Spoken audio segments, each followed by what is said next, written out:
welcome to Now We Know, where we revisit traumatic and delightful kids' pop culture of the 80s and 90s. I am Chris Tognati. Kevin Werkheiser is not here. In recent weeks, a couple of weeks back, I was not here due to being in France, in beautiful Corbigny, France, to visit my father. Listeners of the show are likely aware of this trip, and now Kevin is on assignment. He is not engaged in an activity as tenderly emotional as visiting a parent in the twilight of their life. But who am I to say? Maybe that is how he feels about his touring schedule. In any event, it's me. Now, I know the next thing you're wondering, but Chris, why aren't we seeing your beautiful face? Why aren't you sitting in your room with that background we all know and love, in your little chair? We don't get to see what kind of hat you're wearing today, if you're wearing a hat at all. I am not wearing a hat today. Well, right now We Know Studios has encountered some not really minor, some pretty major technical difficulties. My not terribly cheap PC has stopped outputting audio and video. So, for a narrow window of time, I could access it with Chrome Remote Desktop to try to fix it.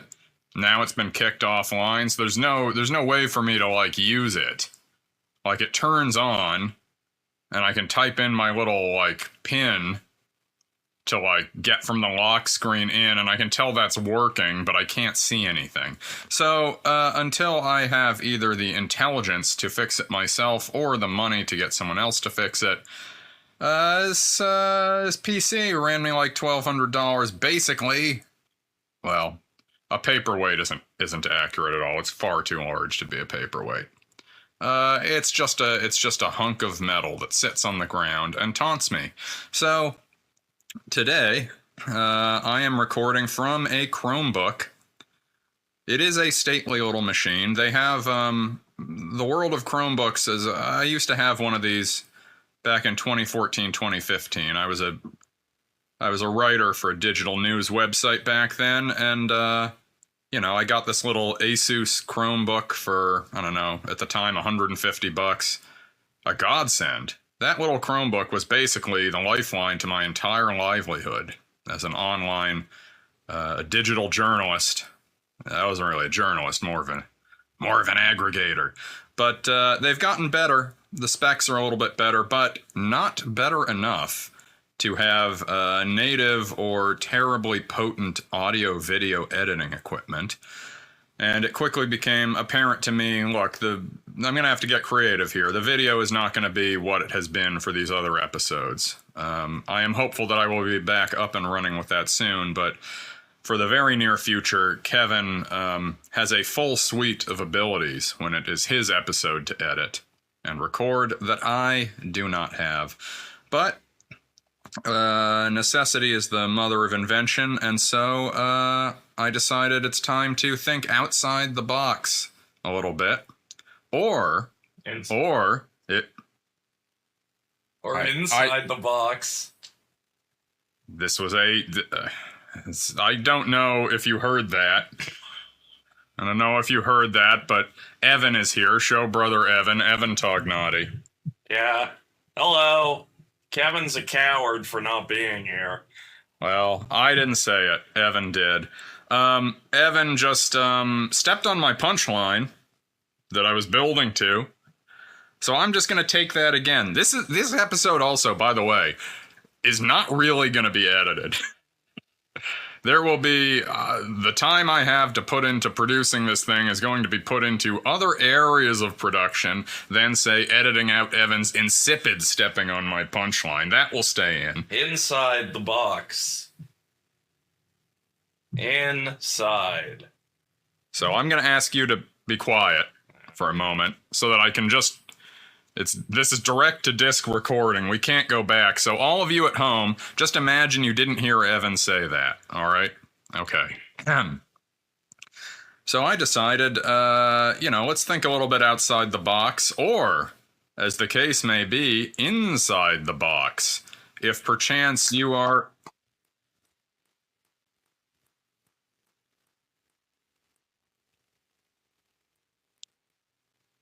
If perchance you are infiltrating outer heaven with use of your cardboard box, that's right. Once again, Now We Know Studios returns to the world of Metal Gear. And it's been a long time. We did the original PlayStation classic Metal Gear Solid in Season 1, some 7.5 years ago. I think it was like our 10th episode, somewhere around there. You're welcome to go on back and listen to us talk Metal Gear Solid. But we're in a brave new world for Metal Gear now because Konami has finally decided to bite the bullet and release a Metal Gear game without Hideo Kojima's involvement. I will quickly correct myself. They did release Metal Gear Survive.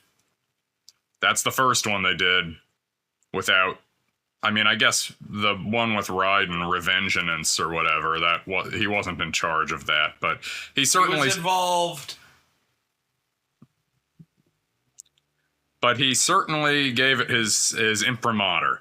God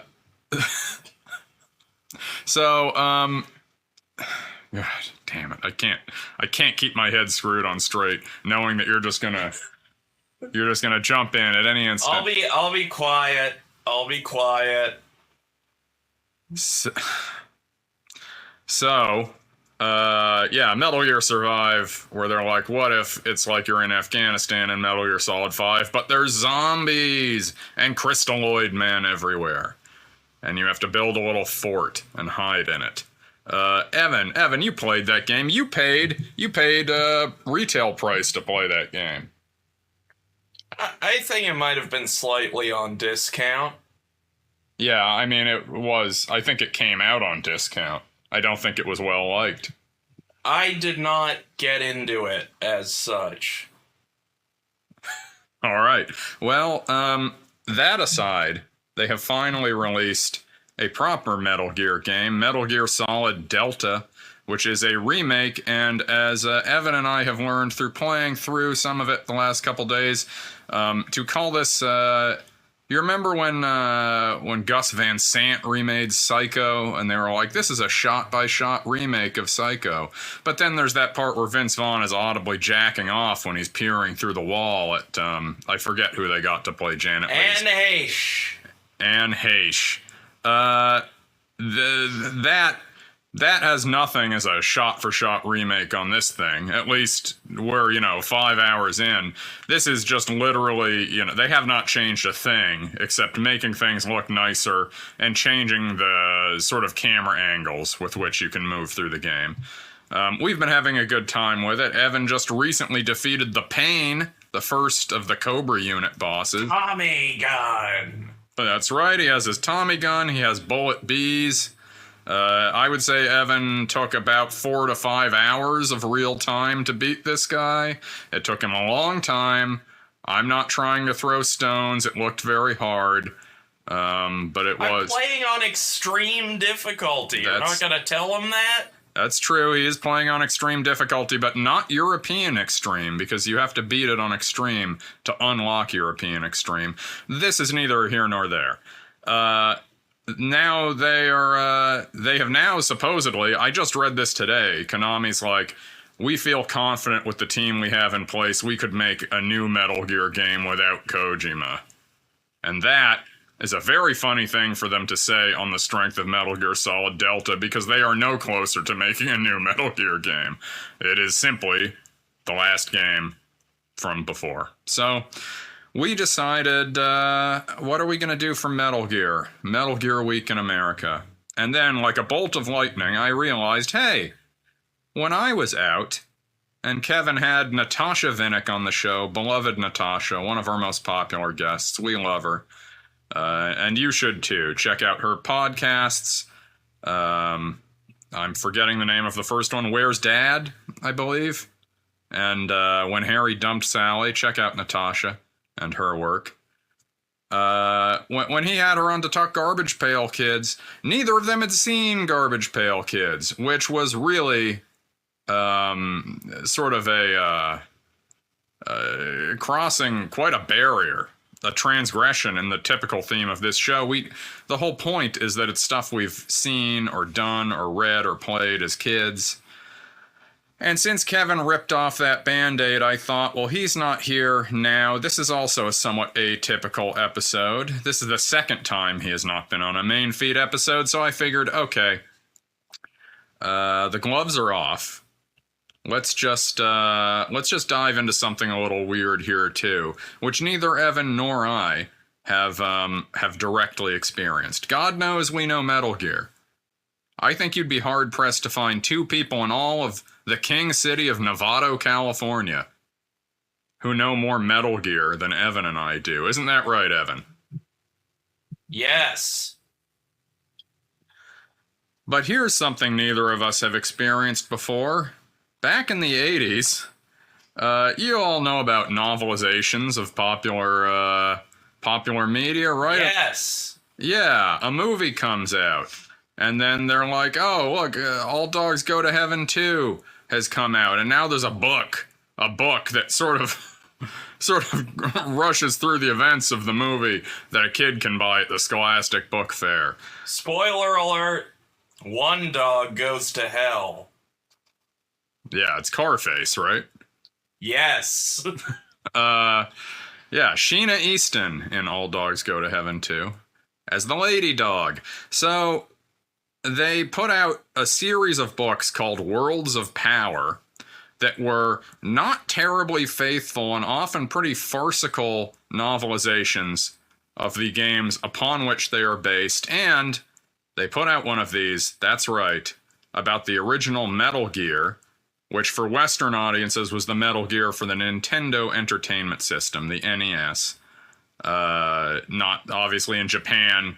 It was originally on the MSX home computing console. This is the NES version, but the author may even have taken some liberties with what is present in the NES game. Evan, you've surely heard of this, right? Yes, indeed I have, Chris. Well, there you go. I mean, that's you can take that to the bank.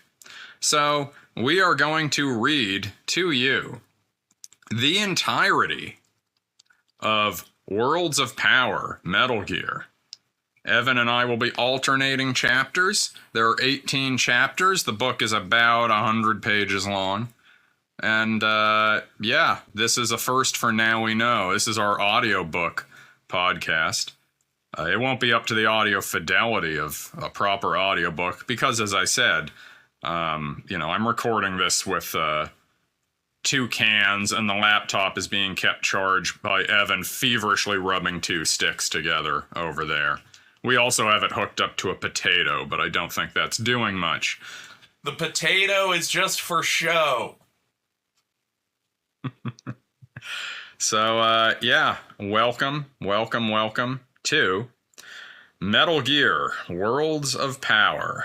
Join us inside the box.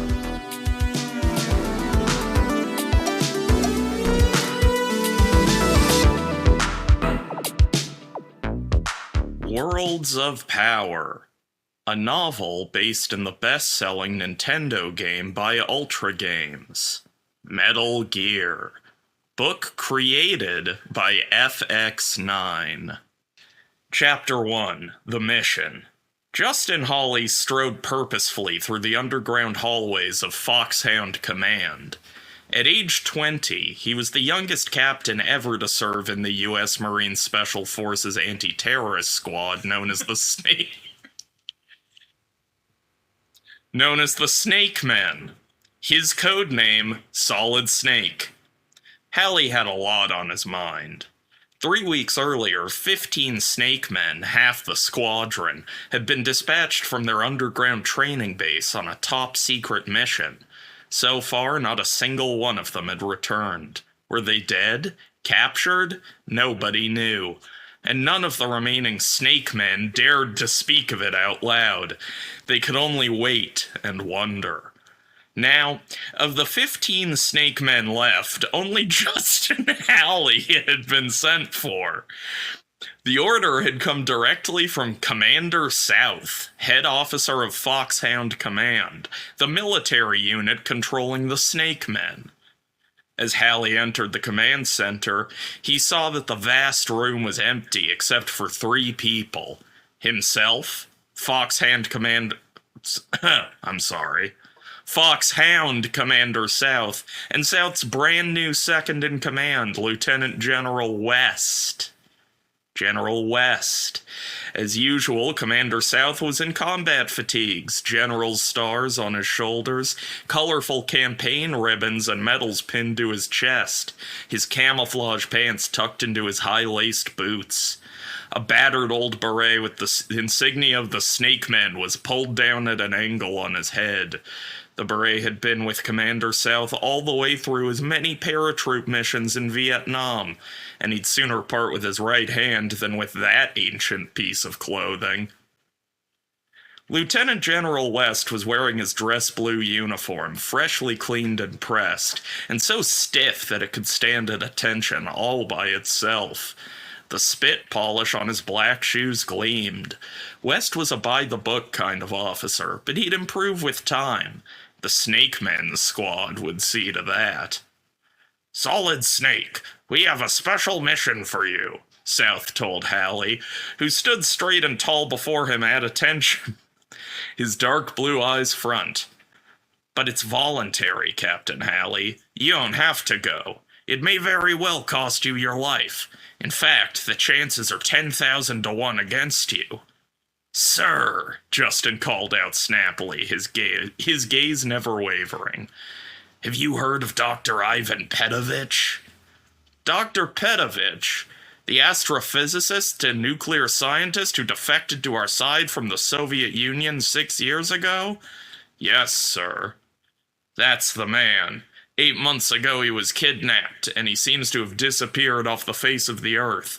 We expected to hear that one terrorist group or another was claiming credit for his capture and was holding him hostage, but no word came.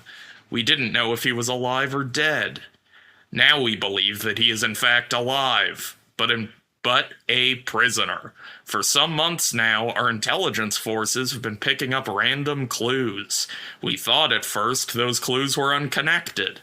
But when we put them all together over a period of time, they began to point to a strong possibility. Now we're fairly certain that Dr. Petovich is alive and hidden in a secret base of Colonel Vermin Catafy's. A base called Outer Heaven. Halley's eyelids flickered, but he said nothing. No junior officer, not even one of the Snake Men, would dare to offer a comment to his commander unless asked to do so. But his pulse raced with excitement. Colonel Vermin Catafy, the single most feared terrorist on the planet. A psychopath bent on dominating the world, his nature so cruel as to verge on insanity. He was a total paranoid, his deeds those of a madman. Colonel Catafy was dictator for life of his small but incredibly wealthy and savage desert country, Nuria. Catafy's sole purpose in life was to bring the democratic nations to their knees. His terrorist actions were hideous, violent, always unexpected. And always effective, because they struck fear into the hearts of world leaders. Catafy bombed civilian aircraft, killed innocent people, took non-combatants hostage, and tortured them without mercy. A mission against Catafy. Halley felt his heart swell with eagerness. Also, here was a chance to rescue his buddies, the lost Snake Men. Commander South continued.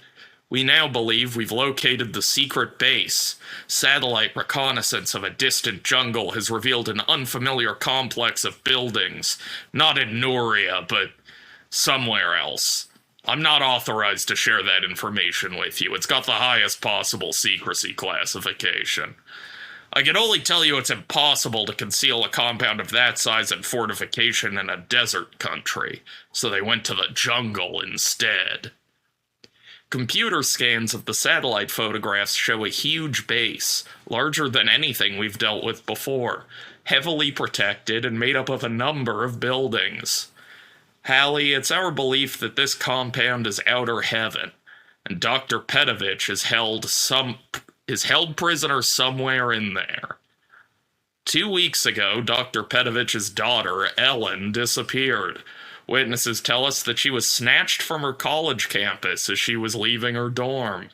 3 masked men carrying automatic weapons jumped out of a long black limo with phony license plates, forced her inside, and took off at 80 miles an hour.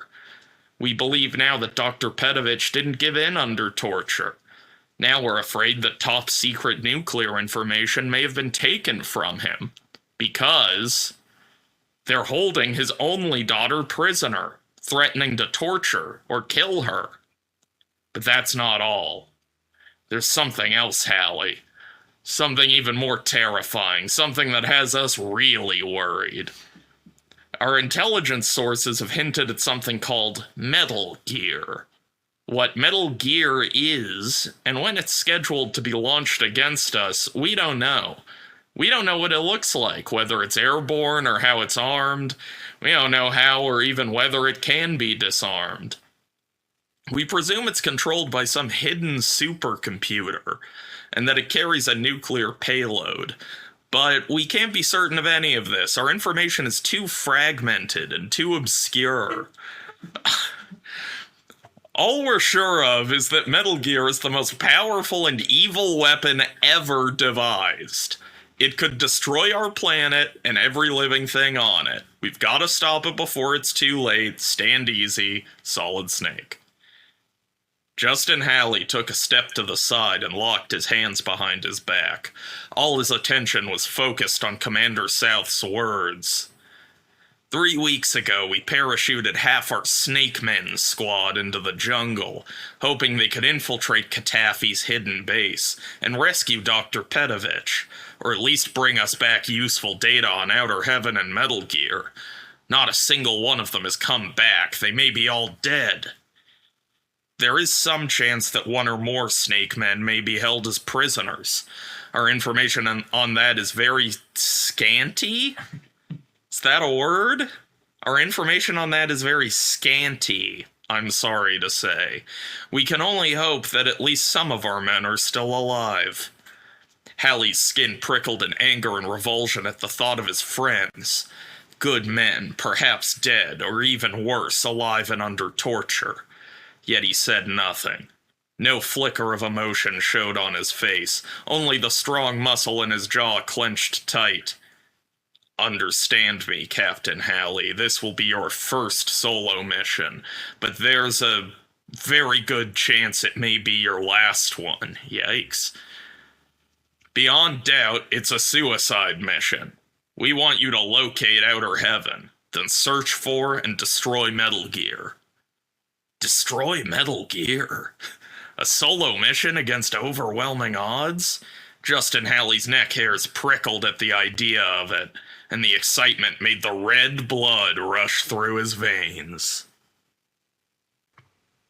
Chapter 2. Mission Accepted. We want you to go in alone, continued Commander South. Armed with nothing more than a compass. If you try to break in fully armed, you'll be slowed down. You won't last 5 minutes. We want you to be a shadow, to slip through unseen. Do you read me? Yes, sir. Every nerve in Bailey's mind and body were on red alert. Bailey, that's a typo, presumably. It's supposed to be Halley.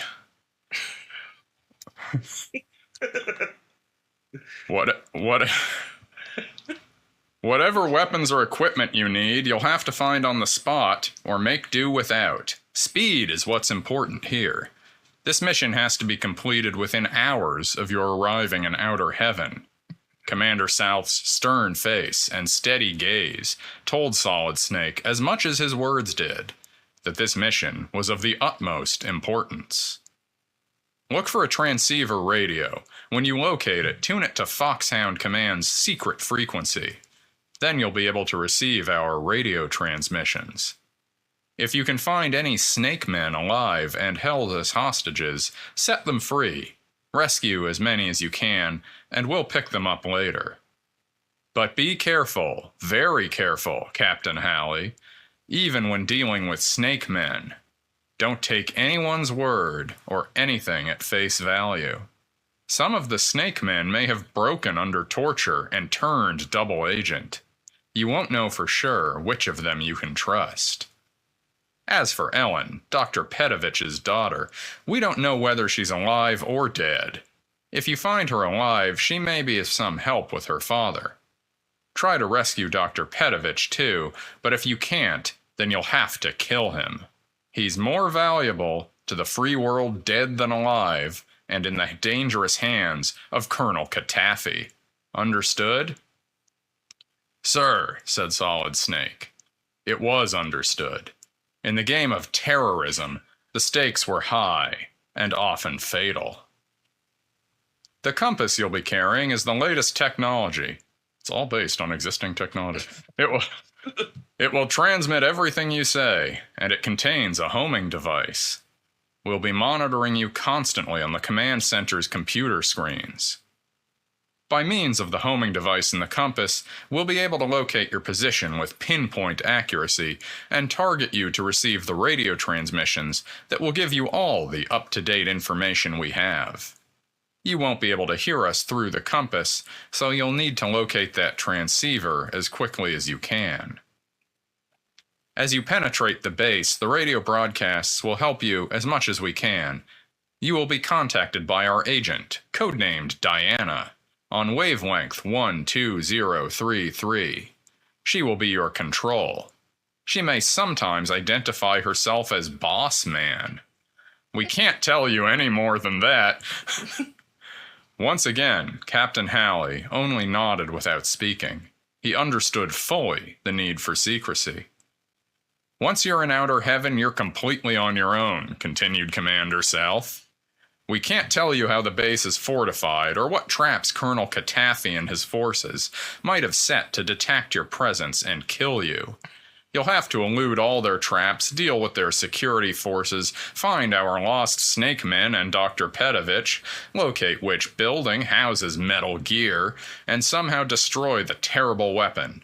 It's a big job, Solid Snake. A very big job. It's the biggest mission one man has ever been sent on. 15 good snake men have already gone in, and not a single one has come back. We can't afford to lose the rest of the squad. We're counting on you, and you alone. But the decision has to be yours. We can't order you in there. Why not? To face, it's the military, to face almost certain death. You know the military can't order you to face almost certain death. No. Will you have to opt in. Will you do it? Knowing the one chance in a million you have of coming out alive, do you still volunteer? Sir, yes, sir. Good. You'll leave in an hour, said Commander South, nodding. We haven't a moment to spare, but first, get rid of that uniform you're wearing. South scowled at the crisp, olive-drab fatigue suit that covered Solid Snake's muscular body. Hot! We don't want you wearing or carrying anything that links you to your unit. This mission is top secret. We're issuing you a special camouflage suit. Pick it up at the quartermaster's, put it on, and be back here at 1400 hours. No dog tags. Wear no identification of any kind. Take nothing else with you that might connect you to Foxhound and the Snake Men, with the exception of this compass. Is that clearly understood? Nothing. Yes, sir. Justin saluted snappily, turned on his heel, and marched out. As the door to the command center closed behind Hawley, Commander South sighed deeply and rubbed a hand over his brow. Do you think he bought it? Asked General West softly. Halley? He'll do as he's ordered. He's the best of the Snake Men. I hate to lose him. He's highly trained and qualified. It galls me to have to sacrifice Solid Snake, but that's the way it has to be if we're to stop this madman Katafi and his new infernal deadly weapon Metal Gear. Tell me about the Snake Men. Who are they? For a fraction of a second, South hesitated. The information on the squad was highly classified, top secret, but West was his new second in command and therefore entitled to be briefed. Codename Snakemen is a unit that doesn't officially exist. You won't find them on any roster in the Pentagon. But somewhere in Utah, in a silo deep underground, a picked elite force of 30 young Marine officers has been undergoing intensive anti-terrorist training. It's a different kind of training from anything you've ever imagined, West. In what way? General West asked curiously. In addition to being chosen for their courage, their intelligence and loyalty, for their incredible physical stamina and coordination, the Snake Men have been taught to survive with their bare hands. They've learned to create equipment and weapons out of nothing more than a hostile terrain, any kind of terrain, from big city to deepest jungle to driest desert. At the same time, they've been getting top-secret training in 21st century weapons that the world believes are still only on the drawing boards. I'm proud to say that our Snake Men are trained to handle virtually anything. Most important of all, this unit has been selected for their intelligence and swiftness of mind. The Snake Men have been trained to use their brains, to outthink their opposition, to project themselves into the actual mindsets of the enemy, so that they can strike first, just like the snake for which they're named. Snake Men use their brains before their guns in any situation, even when it threatens their own lives. Yet they obey without thought or question the orders of a superior officer. In a world filled with warfare and terrorism, where space-age technology has made the destruction of the Earth more than a possibility, the Snake Men have chosen to be saviors. And Halley? As I said, Justin Halley is the best of the Snake Men. He'll be almost impossible to replace, but we have no choice. Metal Gear is the most serious threat to democracy we've ever been up against. It's a weapon of unlimited potential for destruction. The future of the free world depends on our finding it and destroying it. If you're going to use Solid Snake as a diversion device, then why did you give him the compass? Prompted West. It's a phony. It's just an ordinary government-issue compass, nothing special about it. It's just something for Halley to hang on to. But we will definitely be tracking him. The real homing device is a microscopic electronic unit sewed into the left sleeve of his new camouflage suit. That way Jennifer can pinpoint him for radio transmission. Jennifer? You told Halley Diana would be transmitting over the radio. Commander South chewed at his lip. Jennifer will also be transmitting, but Solid Snake won't actually pick up her signals because she'll be on a different frequency. He'll get Diana's instead.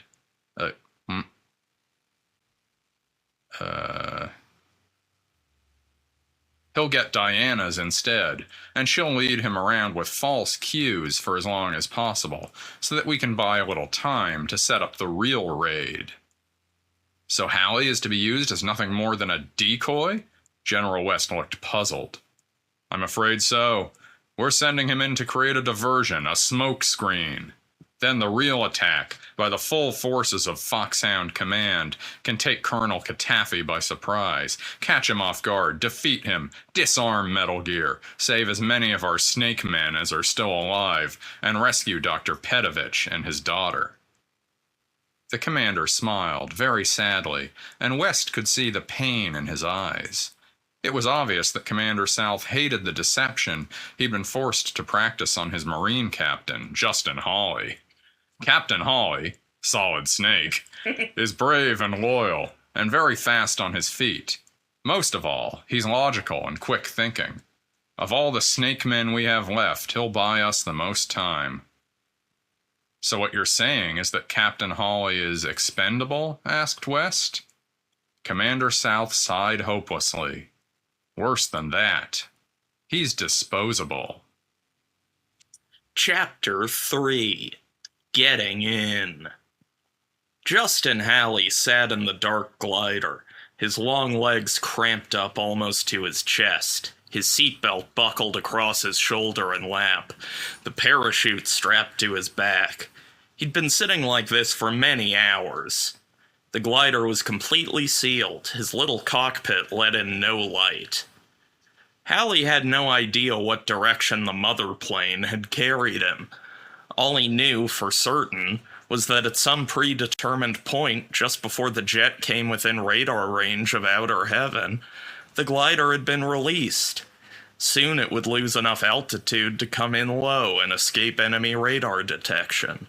Later, at some preset time, the explosive bolts of the glider's cockpit cover would release, and Halley would parachute out and down into the unknown. From there, he'd be on his own. The sudden sound of the cockpit bolts exploding startled Halley, but the instant his eject seat hurled him out of the glider, every one of his senses was on red alert. The chute opened without effort, unfurled like a giant silken sail, and carried Solid Snake silently to Earth. He snapped the lines free and gathered the folds of the chute into a bundle he could carry. Now he looked around him, trying to see something, anything, but visibility was zero. Halley had landed in complete darkness in the middle of what felt like, and smelt like, jungle. Trees and vines were all around him, and there was a heavy, warm mist rising from the jungle floor. Seeing anything at all was impossible. Down and safe, he spoke into his compass, hoping that someone at Foxhound Command was online and was monitoring him. All around him, Halley heard the sounds of the jungle, of wild beasts, night stalkers, and killer animals. It was too dark to travel. He'd have to wait until dawn. Climbing up into a nearby tree, Halley disturbed a sleeping tribe of little red monkeys, who scattered through the branches, angrily chattering. Justin wrapped the parachute around him and settled into the crotch of the tree to grab a few hours of uneasy sleep. He didn't know when he'd get the chance to rest again. 3 hours later, Halley awoke.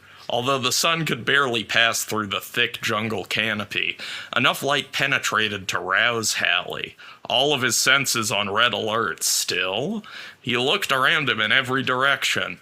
Apart from the animal and bird sounds of early morning, there was nothing. Justin climbed down silently to the jungle floor and set out on his mission, the search for outer heaven. Some highly developed instinct, the result of his Snake Man training, led his feet west. He noticed that there were fewer birds and monkeys in that direction, and fewer animals always spells the dangerous presence of man. Animals were far from stupid. They could teach a man a few tricks about hostile survival and hostile terrain. So west Halley went, keeping low and as quiet as possible. As he moved without sound through the jungle, Justin Halley found himself suddenly in a patch of jungle growth that was fouled by a strong, almost sickening odor. His nose wrinkled. Solid Snake recognized that smell. Panther musk. It might be a useful weapon. Rubbing himself against the jungle plants, Halley let the heavy, musky cat smell seep into his suit of camos. Now he smelled exactly like a jungle killer. Other animals would keep out of his way, unless, of course, he should bump into another male panther. Then he'd be in for the battle of his life. Solid Snake smiled at the thought of himself in a cat fight, although it would be no laughing matter if it actually happened. At last, after 3 more miles of trudging through dense, dank vegetation, Justin Halley saw light ahead. That could only mean a clearing, a man-made clearing. Trees had been cut down around a huge circle several miles wide, and the leafy canopy had a large hole in it now. Sunlight poured down. Careful now. Halley crouched down and edged forward very slowly. On the edge of the clearing, he stopped. Bingo. 3 military trucks with a strange insignia painted on their sides were parked in the clearing, 2 of them close together and the third one much further off. The insignia, a grinning, fanged reptile entwined around a twisted, broken tree, was something Halley didn't recognize, but it had a menacing quality that struck a familiar chord deep inside him. It told him that Metal Gear wasn't far away. Beyond the trucks, about half a mile away and surrounded by a high electrified fence, stood a vast compound of sealed-off buildings. They appeared to be made of cast concrete or heavy stone, and they had no visible windows. Solid Snake grinned. The satellite photos of Foxhound Command were on target. This massive and menacing compound must be outer heaven. Solid Snake sat back and spoke softly into his compass. I think I'm at a mission site. I have visual ID of potential target. Looks like outer heaven, guys. He waited a minute, hoping for a reply, maybe a beep of some kind to let him know that his home base had him on the computer screen, but there was no return transmission. Was the monitoring system working, or had he been cut off from Foxhound Command? He'd have to locate a radio transceiver as soon as possible to find out. Justin stood up carefully, looking in every direction. As he did, the jungle silence was broken by a sudden, ear-splitting chorus of snarls and growls. 6 barking killer dogs, giant half-starved Dobermans, burst out of one of the trucks. Their fangs were enormous, white and sharp. Their powerful jaws dripped foamy saliva. Snapping and howling, they raced toward Halley at top speed. Chapter 4. Inside the Gates. In his training with the Snake Men squad, Justin had learned an entire language of commands to control killer dogs. He could get them to halt and to sit in German, Russian, Swahili, Chinese, Japanese, Arabic, and a dozen other tongues. But he had no idea in what country he was now, not even which continent. His canine vocabulary would be of no use here. He had only seconds to spare. No way could Solid Snake outrun this pack of trained attack dogs. Without a weapon, he couldn't even defend himself. Even if he managed to snatch up a branch from the jungle floor and use it as a club, Halley was no match for half a dozen frenzied attack dogs who lived only to tear out an intruder's throat. Suddenly, an idea struck him. It was a crazy idea, but it could be his only chance. Throwing himself to the ground, Halley raised himself on all fours like a giant cat, bracing himself as the dogs came closer. He could smell their hot, strong breath and see their insane, rolling eyes. Most of all, there were those sharp white fangs less than a foot from his face. Now the killer dogs had almost reached him. They were only inches away from chewing him into raw hunks of bloody flesh. Solid Snake arched his back high. He snarled and growled, low in his throat, meanwhile staring hard at the lead dog with narrowed, angry eyes. Drawing his upper lip back, Halley spat and yowled like a furious giant cat.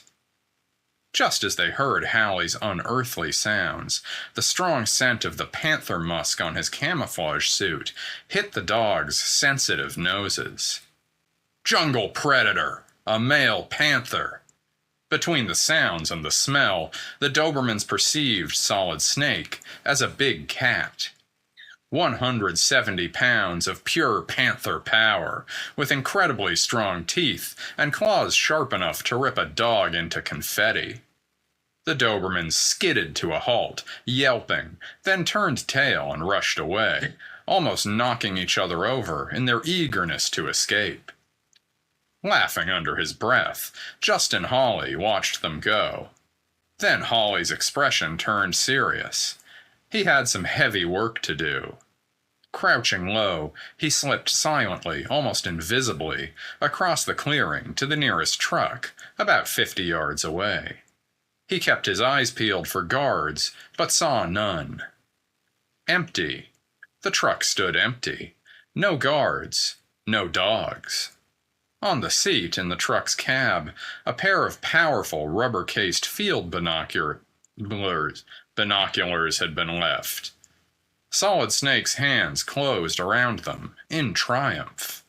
The binoculars were the first piece of the equipment he'd need. Now he was on his way. Should he commandeer this truck? No, the third truck, parked furthest from him, was closest to the gate of outer heaven. That was the most useful one.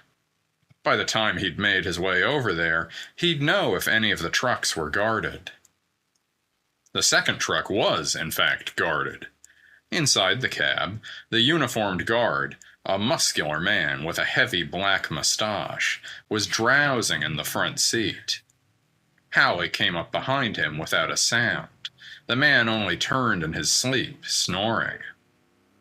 Two swift rabbit punches from Solid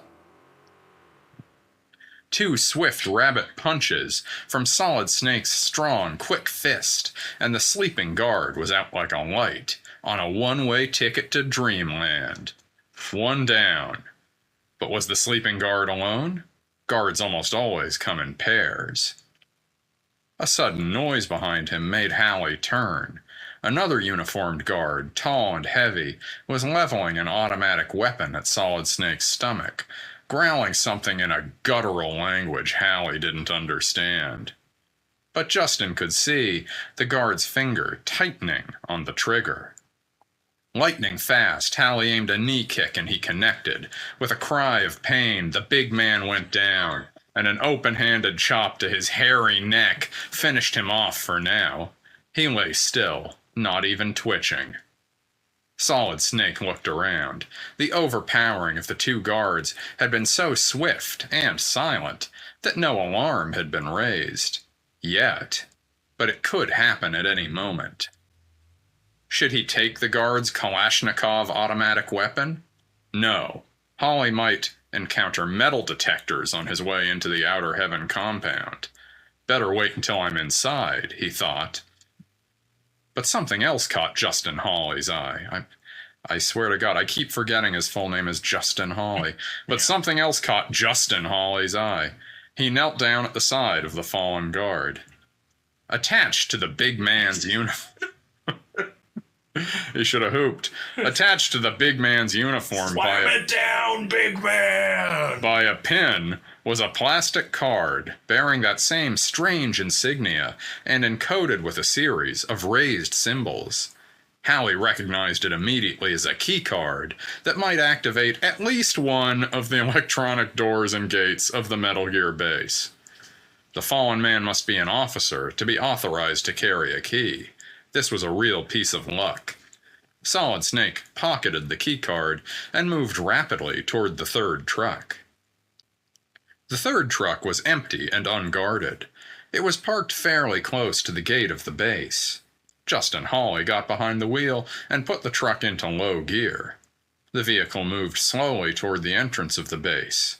Driving with one hand and feeling around on the front seat with the other, Solid Snake found a package of half-eaten rations. Evidently, the men must have recently had their breakfast. Cautiously, he took a nibble, tasted it, and made a face. Disgusting. No. Government-issue field rations are all the same all over the world, he thought. They may be packed densely with nutrition and vitamins, but they taste like a cross between cat food and an old rubber tire. Even so, he chewed the rations quickly and swallowed grimly. No telling when he'd get another meal, and this so-called food would at least give him a quick energy boost. Also on the seat was a pack of cigarettes. Halley reached for them, but drew his hand back. Could they be poisoned? His instincts told him that they could be a deadly trap.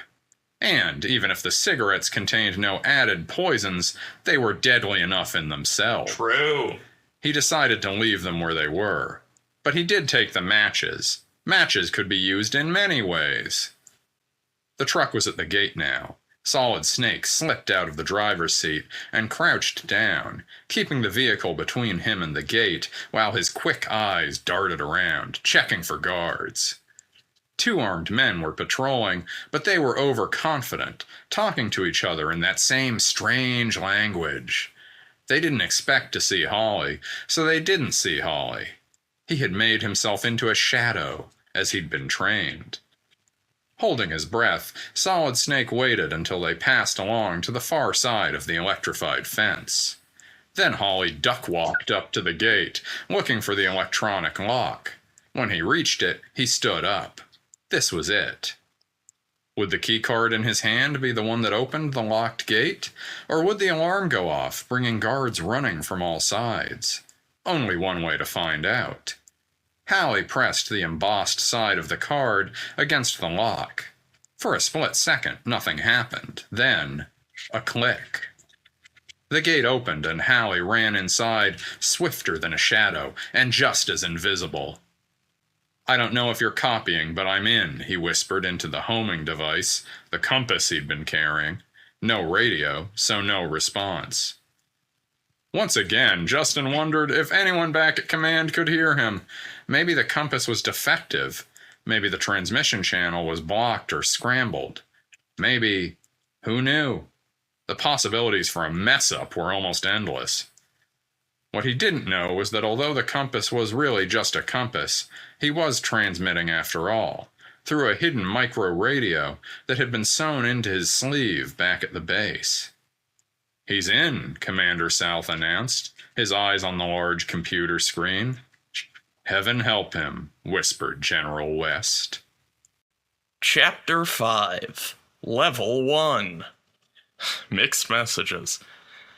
Hiding in the shadow of one of the empty trucks parked inside the compound, Solid Snake took a long look around.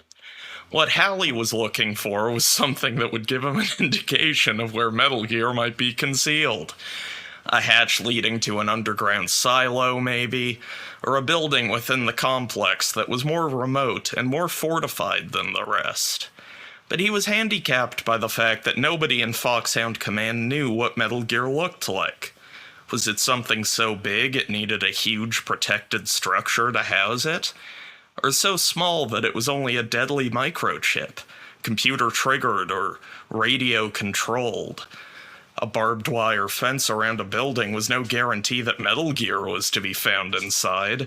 It could be anywhere in outer heaven, even in Colonel Verman Katafi's shirt pocket. All he had to go on was the name, Metal Gear. Somehow that hinted to Halley that the weapon itself was large and needed a sizable building to itself.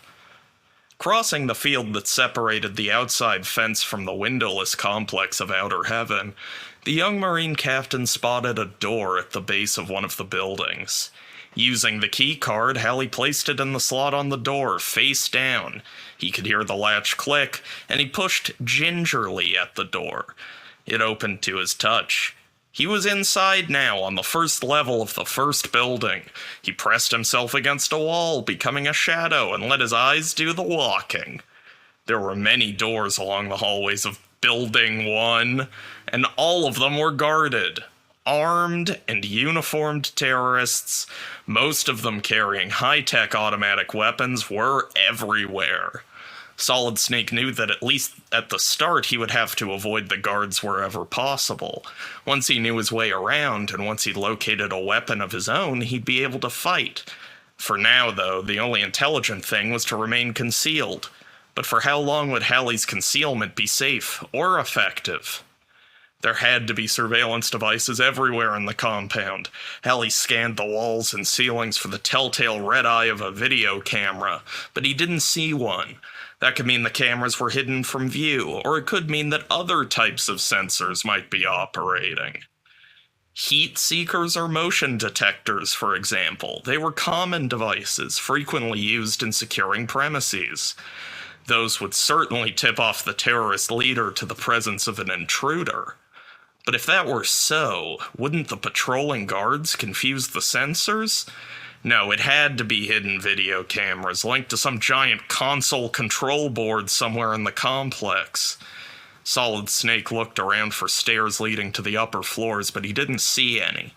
2 elevators, east and west, according to Halley's compass, were all that were available to Solid Snake to get him from the first level to another floor. The elevators were an added risk and posed a real danger of possible entrapment. Also risky were the corridors leading to the elevators. There were 3 of them. Halley took the one to the left. He found himself facing 3 doors. He tried his keycard on the first door, but it didn't respond. Why not?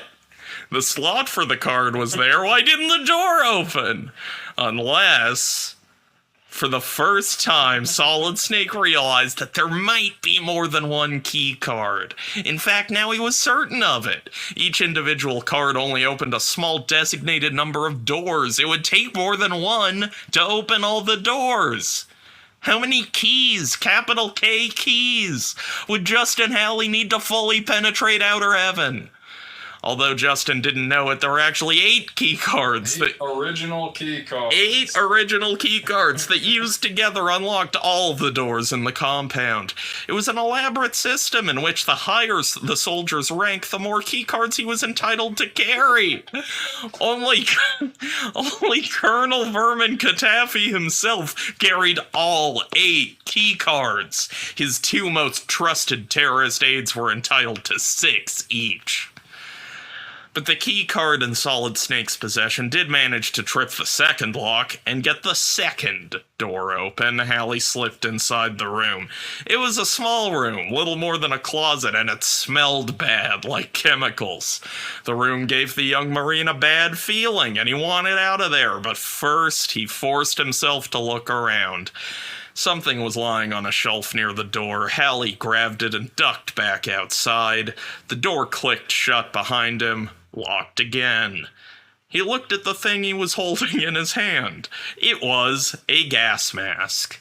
Considering the chemical smells, the gas mask made perfect sense. It was probably used during experimentation in that room. It could be useful, but what Solid Snake really wanted was a weapon. But he decided to keep the gas mask and move down the corridor. The guards were still patrolling, back and forth, up and down. Now they were coming Halley's way. Their heavy boots, making cadenced footsteps, sounded closer and closer, hugging the wall. Halley raced off in the opposite direction, to the nearest side door of level 1. Quickly, he tried his key card, which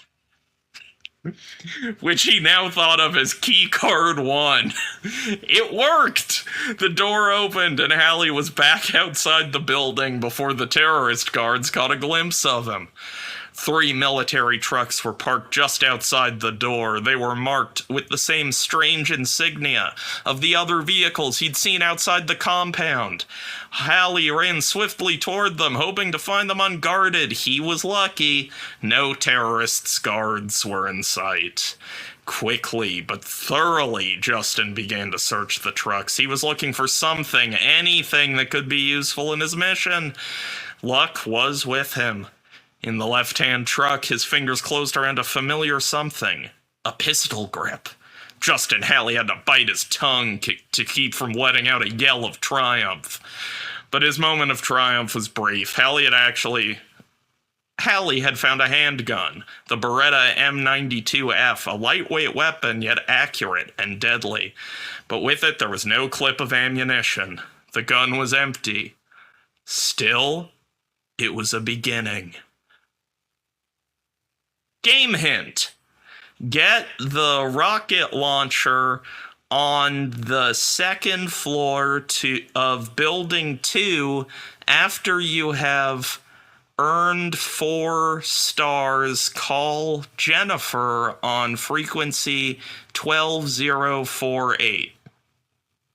That was upside down, just so people know. It's not that Evan's illiterate.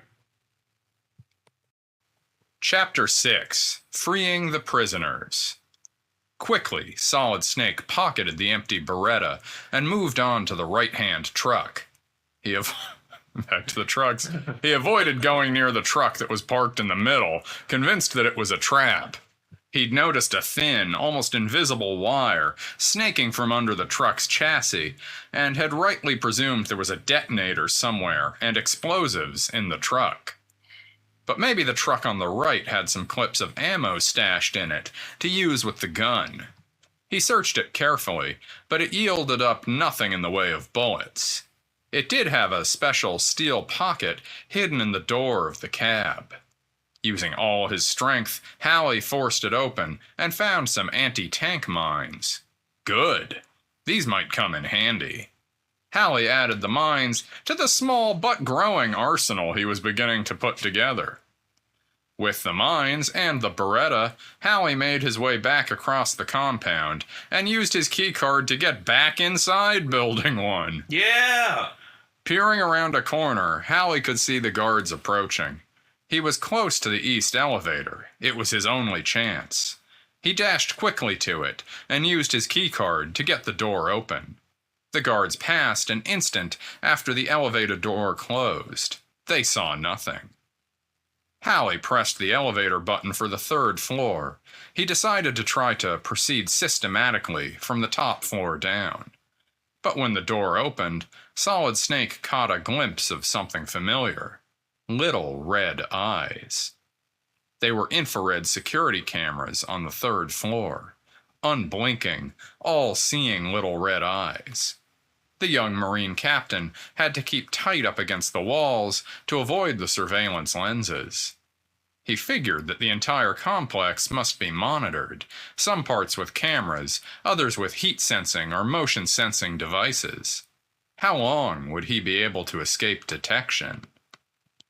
Justin Halley suspected that the evil Colonel Katafi was using part of Building 1 as prison cells for the Snake Men he'd already captured. It was part of Halley's mission to set them free, but Commander South had warned Solid Snake that perhaps some of the Snake Men had turned double agent and shouldn't be trusted. Halley found that hard to believe. The men in his squad had all been courageous, highly trained, loyal, and patriotic. The Snake Men were the best, hand-picked. Their special forces training was the toughest in the world. Only the handful that came out of it in one piece were allowed to call themselves Snake Men. How could they change? What kind of torture could even a fiend like Colonel Katafi devise that would make a Snake Man betray his commander, his squad, and his country? Because Solid Snake still only had one key card, he could only go in through the doors it opened. The first few doors he tried failed to respond to the card, but the 4th door opened when the key card was inserted. In the center of the room, a prisoner was tied in a chair, moaning, nearly unconscious. The prisoner was Chuck Robinson, a Snake Man, a good friend. Halley should have stopped in the doorway to assess the situation for potentially lethal booby traps or explosives. All his training had prepared him for caution above everything. But he couldn't help it. When he saw Chuck in that chair, he ran forward to his buddy's side. Chuck, it's me, Halley." The man stirred and raised his head a little. "Solid Snake? Justin, is that you?" "It's me, good buddy. Let me get those ropes off you. Think you can stand up?" I'll give it a try." But Robinson was not in any shape to stand. When the ropes came off, he fell to the floor in a heap. "It's no good, Halley. Leave me here. Try to get some of the others free. They may be able to help you. Maybe if I rest a while." Solid Snake was reluctant to go, but there were over a dozen other prisoners, if they were alive. He had to find them and set them free. Set them free. They were his Snake Men brothers, his comrades in arms. He couldn't leave them here to die. "Listen, Justin, this is very important. The heat panels. The heat panels." "Don't try to talk, Chuck. Just take it easy." No, you've got to listen to me. The heat panels. You can't get to Metal Gear without crossing the heat panels. They're terrible burning. They burn." Chuck's delirious, thought Solid Snake. He needs medical attention badly. Eat the rations. You've got to have plenty of rations if you want to make it through, or you'll die on the heat panels." Chuck kept mumbling the same words over and over, his voice weak, but his words heavy with urgency. "Right, good buddy, will do," said Solid Snake softly. "Listen, Chuck, I'm gonna leave the door unlocked for you. Try to make it out of here. If you can't, I'll come back and get you after I finish with Metal Gear. Is that a go?" Chuck nodded wearily. But the heat panels, he said again. Listen to me. You've got to raise your own body temperature. If you want to survive, you gotta eat. I hear you, Chuck. Take care, Solid Snake. Halley nodded grimly. I'll take care, he promised. The keycard opened other doors, in which he found several more Snake Men prisoners. All of them had been tortured, and several of them were unable to speak. It almost broke Justin Hawley's heart to see his friends in such a condition. He set the men free, promising to return and get them all out to safety once his mission was completed. So far, none of the rooms had contained any ammunition for his Beretta. He needed weapons to... You give it to me. Damn it. Just a second, the connection's been severed. One moment. I think Colonel Cataffy has found us. I do. I think Colonel Cataffy is afoot. Cataffy's on the loose, alright. Page 37.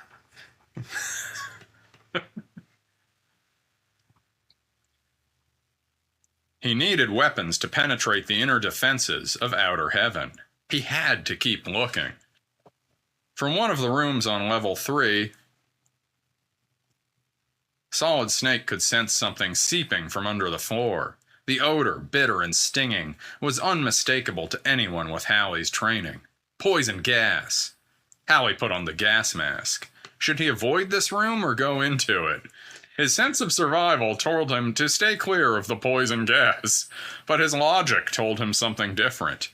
Why would the terrorists bother to gas the room unless they had something of vital importance hidden there? Solid Snake had to take the risk. Using his keycard, he got the door open. Which keycard? Keycard 1. It was a large room, and at first it appeared to be empty. But as Solid Snake crossed it, wearing his gas mask, the floor suddenly tilted up, sending him lurching backward, barely able to keep his balance. There was a terrible rumbling sound, growing louder and louder. Through the fog of poison gas that filled the room, Solid Snake found it difficult to make out what was happening. Then he saw it. The deadly trap. A huge rolling device, a giant steel pin, 8 feet long and weighing 3,000 pounds, heavy enough to crush a man to death, detached itself from the wall and came rolling across the sloped floor, coming at him at top speed. Unless it was stopped, in only a few seconds, it would smash the life out of Solid Snake. Game hint. Avoid surveillance cameras by staying next to the walls. Chapter 7. The Terrorist's Face. The deadly roller came thundering closer. The floor tilted crazily. Solid Snake staggered and found it impossible to stay on his feet. The pin was moving more rapidly, gaining momentum with every second that passed. It was moving a lot faster than Halley, and soon it would be on top of him. Solid Snake thought fast. Crouching down to the floor, Halley waited and watched as the pin got closer. At the precise moment that it reached him, Solid Snake gave a mighty leap upward and threw himself over the pin, rolling clear on the opposite side. The pin thundered onward, smashing into the far wall. The floor, whose tilt was electronically clued into the rolling of the steel monster, became level again. As the floor straightened out, Halley scrambled to his feet, shaky but unhurt. Before he could catch his breath, 3 terrorist guards came rushing out of concealment, weapons drawn.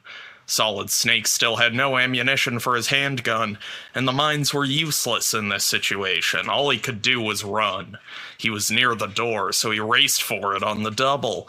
Without looking back, he pulled it shut behind him, using Keycard 1 to lock it. The guards were shut inside. Without delay, Solid Snake used his keycard on the next room, and the door swung open. Cautiously, he entered. The room at first appeared to be completely empty. No guards, no lethal devices. In the center of the floor stood only a table with a computer and some field rations on it. Were the rations poisoned?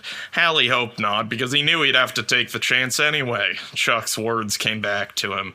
You've got to have plenty of rations if you want to make it through the heat panels. Maybe Chuck hadn't been delirious after all. Solid Snake picked up the rations and sniffed at them. They smelled terrible, but all field rations smelled terrible. Justin Halley ate some and pocketed the rest. Then he turned his attention to the computer on the table. It sat there switched off, silently mocking, defying him. What was its purpose? What information did it hold? Solid Snake reached across the table and turned the computer on. At once the screen lit up and showed on it an enemy terrorist's face. It was the face of Colonel Vermin Katafi. Before Halley had time to think, the face on the computer screen began to decompose right before his eyes. The picture turned into blocks, and the blocks were quickly scrambled until the face was an unrecognizable jumble. A small clock appeared on the screen, ticking the seconds down from 20 to 19 to 18. Halley realized that this was a crucial identification test. The computer thought he was a terrorist and was putting him through a special run to make certain of his identity. Each person using this computer screen had only 20 seconds to unscramble the face. The guards were trained in this exercise, but Halley was not. Doesn't know how to do a CAPTCHA. Quickly, Solid Snake began to identify which images had crosswalks. Quickly, Solid Snake began to strike the keys almost at random, while the seconds ticked down one by one. On the screen, a couple of pieces fell into place, and Halley worked faster, but at the same time with more focus. The trick was to pay as little attention as possible to the clock counting down from 12 to 11 to 10 to 9. Just get the job done! 5, 4. Halley had only 3 pieces of face left to go, but one piece he'd unscrambled before was in the wrong place, and it was blocking the right piece. We all know that feeling. Deep breath. Do it. Just do it. 3, 2. The final piece clicked into place a nanosecond before the countdown stopped. There on the screen, the terrorist's face had been reassembled. Solid Snake heard a click. From a slot in the side of the computer came a sound, and a key card slid out. His reward for getting it right. A key card. The computer had fallen for his trick. He compared it to the first key card he had found, and noticed that there was a pattern to the bumps on the card. With 2 cards in hand, it was easy to see that the pattern was a numbering system. This was card 2. The bumps were carefully laid out in sections. He could tell that there were 8 cards in all. Now he had more rations and another precious key card. The next room couldn't be opened with key card 1, but the door did open at the press of key card 2. Inside was another bound Snake Man prisoner, Jim Tibbet. Solid Snake, thank God you're here. I'd just about given up hope. I have a message for you from Diana. She says Gray Fox infiltrated the enemy several days ago. They captured him, but he is alive. Gray Fox was the squad leader of the Snake Men. Could Justin Halley rely on the truth of that message? How could Diana have gotten through to Jim? And when? Before he was captured? Could he trust Tibbet? Or was this only some kind of lying trick to divert Solid Snake from his main objective, Metal Gear? Halley looked deep into Snake Man Jim's eyes, searching for the truth. It seemed to him that he saw it there. But if he were wrong, if Jim Tibbet was lying, and Halley believed him, the mistake could easily prove fatal. Yet he really wanted to believe that Gray Fox was still alive. What should he decide? Solid Snake was torn between his desire to set his friends free and get them to safety, and his mission to find Metal Gear, wherever and whatever it was, and destroy it. It was a hard choice, but the mission came above everything. Those were his orders, and he was here in Outer Heaven to obey them. If on the way he found Gray Fox alive, that would be the icing on the cake, but he couldn't stop to look for him.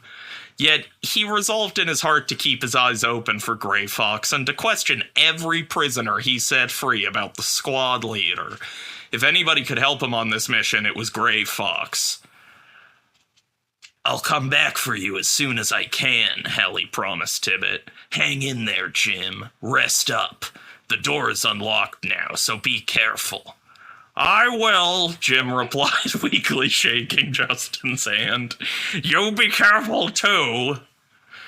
In the next room opened by key card 2, Halley was hit by odorless poison gas as soon as the door opened. He felt his lungs choking with pain. With only seconds to spare, he got his gas mask on. Something caught his eye, even through the gas. Taped to the baseboard on the far wall were 3 clips of ammunition for the Beretta. Bullets. Now he felt like a combat marine again. Now Solid Snake was armed. In the same room, he found a small package containing the silencer for the Beretta. That made Solid Snake grin, and he screwed the silencer onto the end of the barrel. The next space he entered was a small armory, a supplementary weapons stash. On a high shelf, Justin Halley located a grenade launcher and a cache of grenades. This find slowed him down somewhat, but it was too important to leave behind. Solid Snake strapped the grenade launcher on his back and slung a heavy bandolier of grenades over his chest. Now he looked like a fighting man. Game hint. To get through the maze, go left 2 screens. Chapter 8. Captured. "Hello," whispered Halley urgently into his compass. "Hello, Control, do you copy?" Was there anybody on his side listening to him, monitoring his whereabouts? Halley didn't know. Doggedly, Solid Snake kept moving forward from one room to another. He hoped to find Gray Fox, but his first priority was to locate a transceiver radio as soon as he could. Time was crunching Justin Halley. He needed to receive his radio messages from Control and guide him further into the depths of outer heaven, and he had to have those radio transmissions soon. Halley was feeling isolated, as though he'd been completely cut off from Foxhound Command. He didn't even know if his homing device, the compass, was operational. Was the base receiving him? Were they tracking him? Did they even know he was still alive? Taking the elevator down to the first floor, Solid Snake made up his mind to try keycard 2, to open those locked doors that hadn't responded to him when he had only keycard 1. To locate Metal Gear, he would need a lot more clues. Halley emerged from the elevator into a part of the level that was used as a storehouse. It was piled high with evenly stacked rows of heavy wooden crates, each one large enough to house a small truck or an all-terrain vehicle. Making his way through the stacked-up wooden crates, which were painted with the Outer Heaven insignia, Justin Halley narrowly avoided a deadly trap door between the two of them. But as he did, a nail protruding from one of the crates caught his sleeve and yanked at his arm.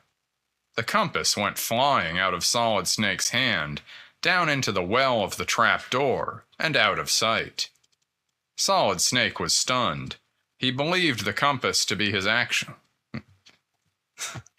Snowy, just sit down. Sorry, my dog's leg is clicking because he refuses to sit down.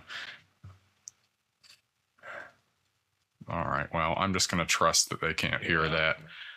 Solid Snake was stunned. He believed the compass to be his actual homing device, sending out a signal that only Foxhound Command could receive. He didn't know that the real homing device was sewn into the sleeve of his camouflage suit. Now Justin thought the loss of the compass had cut him off totally from Foxhound Command. He'd have to act completely on his own, but without any thought of backup help from the U.S. Marines or Commander South.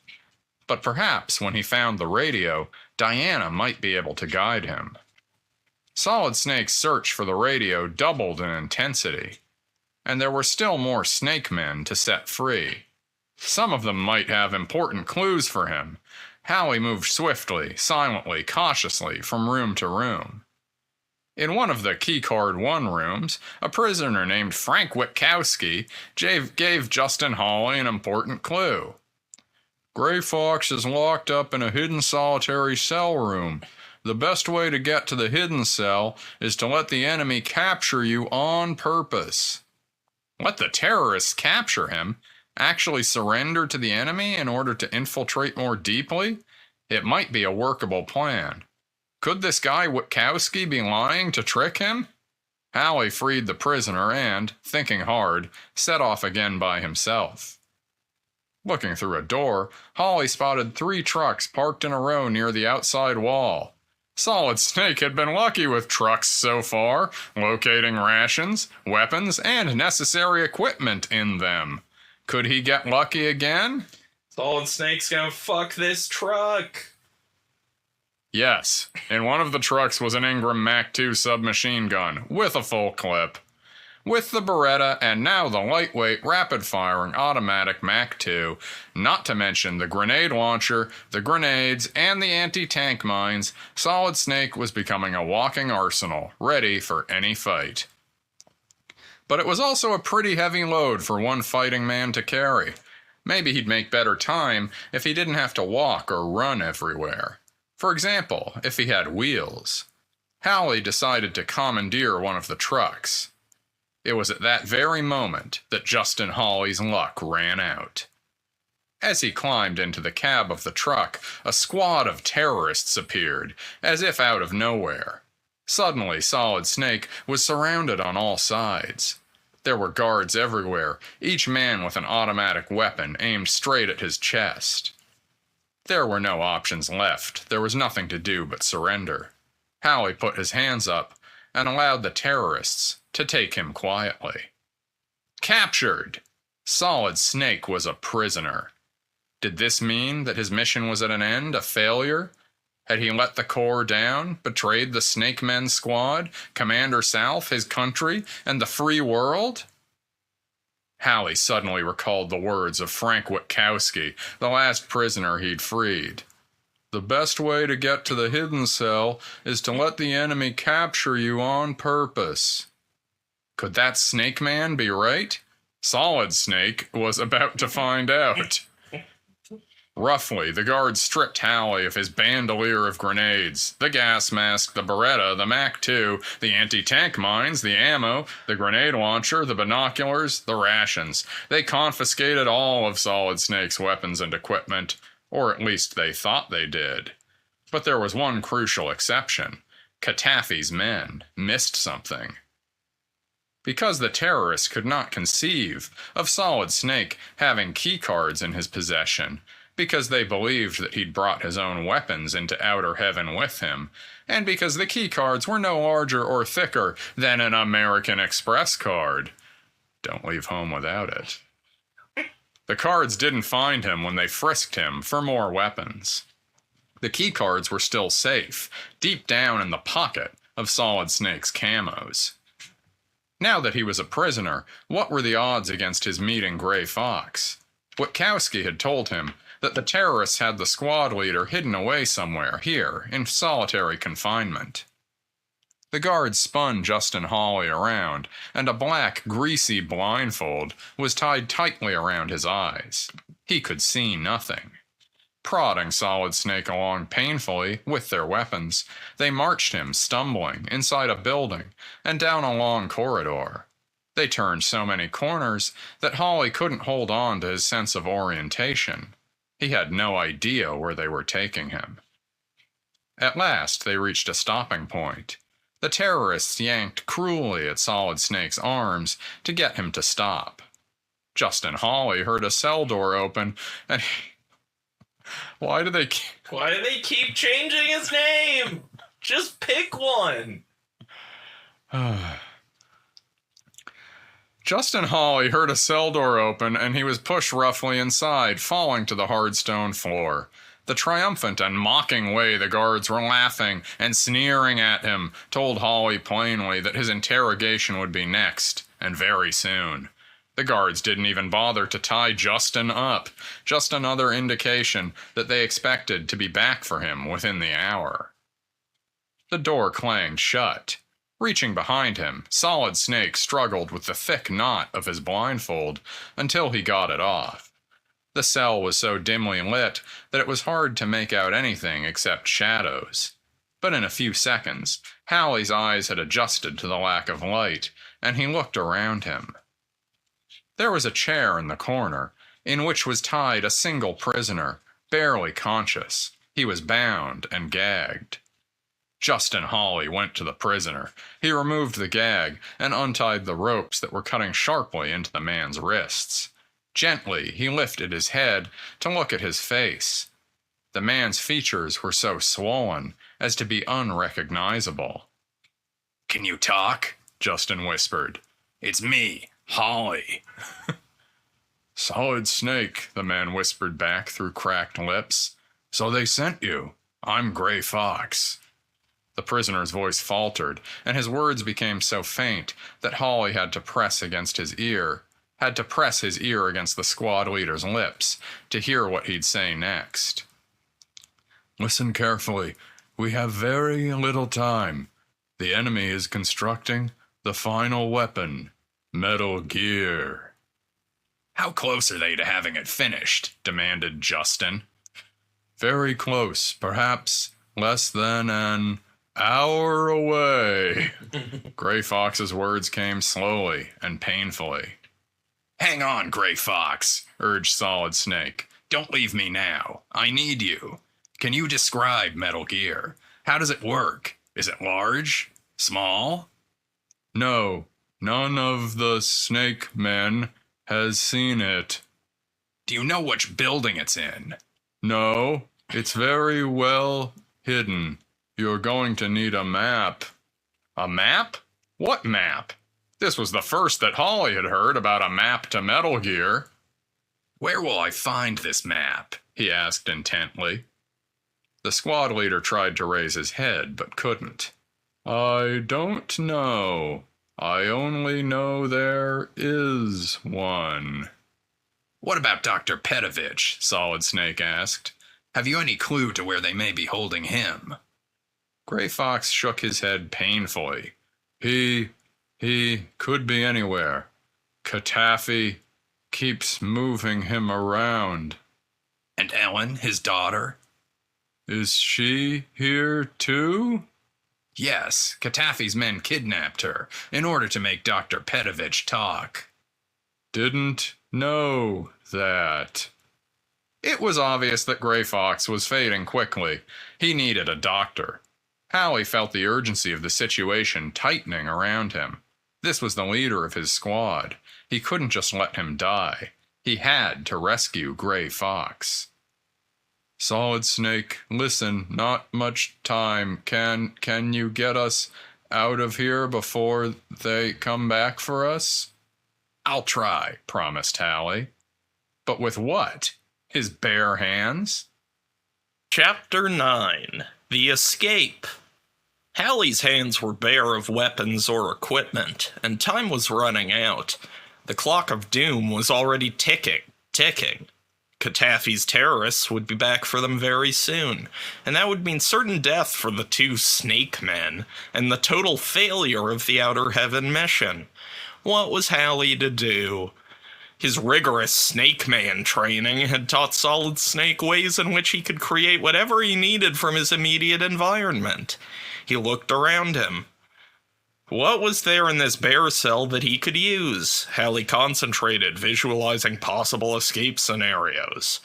One piece of luck gave Halley the slightest edge. Along with the 2 key cards, the terrorists had missed the little book of matches that Justin had found in the truck. Now, if Solid Snake was careful with them, they would at least have some illumination in this dark cell. And maybe the matches would be even more useful than just shedding light, because, although the cell was sealed tightly, Halley thought he could feel the merest whisper of cold air seeping in from outside. Somewhere there must be a crack in the cell wall. Lighting a match, he held it up as long as he could before it burned his fingers. Yes, there was a thin trickle of cold air coming in from somewhere outside the cell. The flame was only flickering in one direction. Halley lit up another match and held this one somewhat lower down, next to the wall. The little match head of fire told him that air was flowing from that direction. With the third match burning, Solid Snake got down on his hands and knees and looked intently. He had to find the airflow before he used the book of matches up completely. Before the match burned out, Halley's hands found the small gust of air, and his eyes detected the beginnings of a crack in the wall very close to the floor. He got down on his stomach as close to the wall as he could and inspected, feeling the wall carefully with his fingers. Yes, there was a fault in the masonry, a tiny crack in the wall just beginning to break through to the other side. Now if he could only locate the weakest point in the fault. Solid Snake's fingers felt around until they touched the softest part. He felt the masonry beginning to crumble a little under his touch. Satisfied, Justin Halley sat back on his haunches. "Hold tight, Gray Fox," he said. "Keep it together, and don't go dying on me now. I think maybe I see a way to get us out of here." Reaching over to where he'd dropped his blindfold when he'd torn it off, Solid Snake picked it up and folded the greasy cloth into 3 thicknesses. Folded the greasy cloth into 3 thicknesses. He wrapped the wad tightly around the knuckles of his right hand and made a strong fist. He stood up and squared his shoulders. Then, taking a deep breath and letting it out again in a tiger's roar, Halley ran toward the wall at top speed. At the last moment, he dropped down and aimed a karate punch with his wrapped fist straight at the center of the crack in the masonry, in the very heart of its weakest spot. Instantly, the bricks and mortar gave way, and a hole opened in the cell wall. Scratching with his bare hands, Halley enlarged the hole. He had to work fast. The terrorists would be back any moment now. At last, the hole was large enough for a man to pass through. Gently, Justin Halley lifted the weak gray fox in his arms as though the big man were a child, and carried him to the hole, pushing him through to the other side of the cell wall. Then Solid Snake squeezed through the hole and stood up, brushing mortar and brick dust off his camos. Now they were free, but Gray Fox was too weak to stand, and Solid Snake was without a weapon. He would have to stash his squad leader in some relatively safe place, make an effort to recapture his weapons and other gear, or else find new ones. He'd already lost valuable time. Gray Fox had said he had less than an hour to get to Metal Gear and disarm it. Because he'd been brought there blindfolded, and because his cell had been so well hidden, Halley had no idea what part of Outer Heaven they were in now. Would either of his key cards work out here? There was a small door behind one of the columns that held up the ceiling, and Halley tried key card 1 on the lock. No go. The lock wouldn't budge. Key card 2. He heard a click. All right, this one got the door open. The room was empty. No prisoners, no equipment. It was probable that Gray Fox would be as safe here as anywhere else in the compound. "I'll be back for you as soon as I can," Halley told his squad leader. "Try to stay alive, Gray Fox. We'll get through this thing." "You're a good man, Solid Snake," Gray Fox barely whispered. "If anyone can succeed in this mission, it's you." The squad leader reached inside a pocket. "One last thing," he said. "Take these goggles. They're infrared. There are laser traps on some of the floors. You can see them with these goggles." Solid Snake left Gray Fox lying on the floor of the room and closed the door behind him, making a mental note of the layout so that he could find his squad leader later, if there was a later.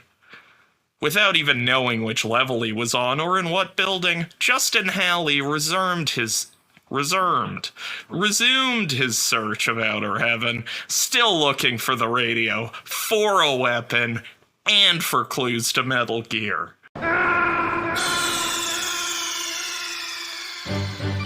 Snake, are you okay? Snake? Snake! Chapter 10.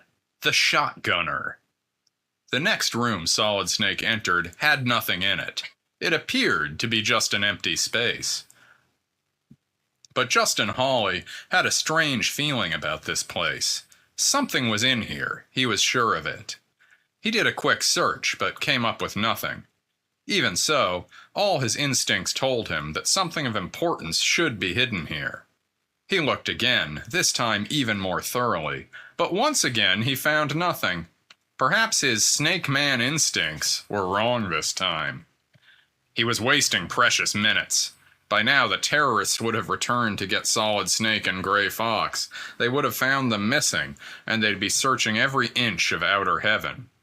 Reluctantly, Halley turned to leave, to look elsewhere. But there it was! Something really small caught Solid Snake's sharp, trained eye. High up the wall, close to the ceiling, a thin piece of plastic, no bigger than a credit card. I wonder what it is. A brief touch told him that it was keycard 3. Yes! Yes! The young Marine captain retrieved it. He now had 3 out of the 8. The 8 necessary cards. Why were the keys just lying about? Halley was sure that it was a sign of the maniac Katafi's arrogance. Building a fortress and then leaving the keys in plain sight. With keycard 3 in his pocket, Halley felt a sense of elation. He was on his way again. Locking the door behind him, he looked around to see where he should go next. One door on the far wall stood out. It was bigger than the others. Big enough to drive a vehicle through. Trucks and tanks, jeeps and other rolling stock were parked all over outer heaven, both indoors and out. Could this room be some kind of armory or supply depot? If it was, it must certainly be guarded. Solid Snake would have to be even more cautious than usual. He crept up silently to the door and applied keycard 3 to the lock, and heard the click. In the next room, which was a supply depot, a huge man, whom Halley recognized from his criminal file as the Shotgunner, was keeping watch over a large cache of weapons, including Solid Snake's own equipment. The terrorists had brought in the weapons to this central armory for storage after they'd captured Justin Halley. Could you at least not use his full name each time? After they captured Justin Halley. Snake, Halley, Justin Halley. No, Solid Snake. They never call him Snake. He Really? It's either Solid Snake. He is a snake man. They never just call him Snake. They will call him just Justin or just Halley, but then also Justin Halley. Keep reading. If there was ever one big ugly monster, it was the Shotgunner. He was armed to the teeth, ready to kill, and he loved his work. Creeping, silent as a shadow, staying close to the wall to avoid detection, Solid Snake entered the armory. He saw the giant shape of the Shotgunner looming in the center of the room, watchful, waiting for an intruder so that he could let fly with a deadly rain of bullets. In the guard's large hands was the most powerful shotgun that Halley had ever seen. One blast from that gun could tear a gaping hole in the wall of a steel building. All around him, Halley saw piles of weapons, guns and explosives of all kinds. But getting them into his hands would be a noisy business. Before Solid Snake could even shoulder a weapon, the Shotgunner would have heard him and blown him to the moon.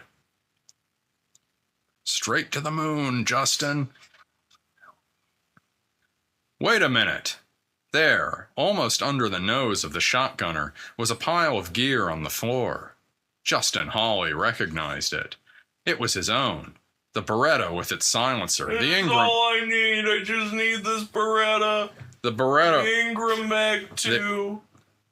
The Beretta with its silencer, the Ingram Mac 2, his bandolier, the gas mask, all of it, even his rations. I need these rations, obviously.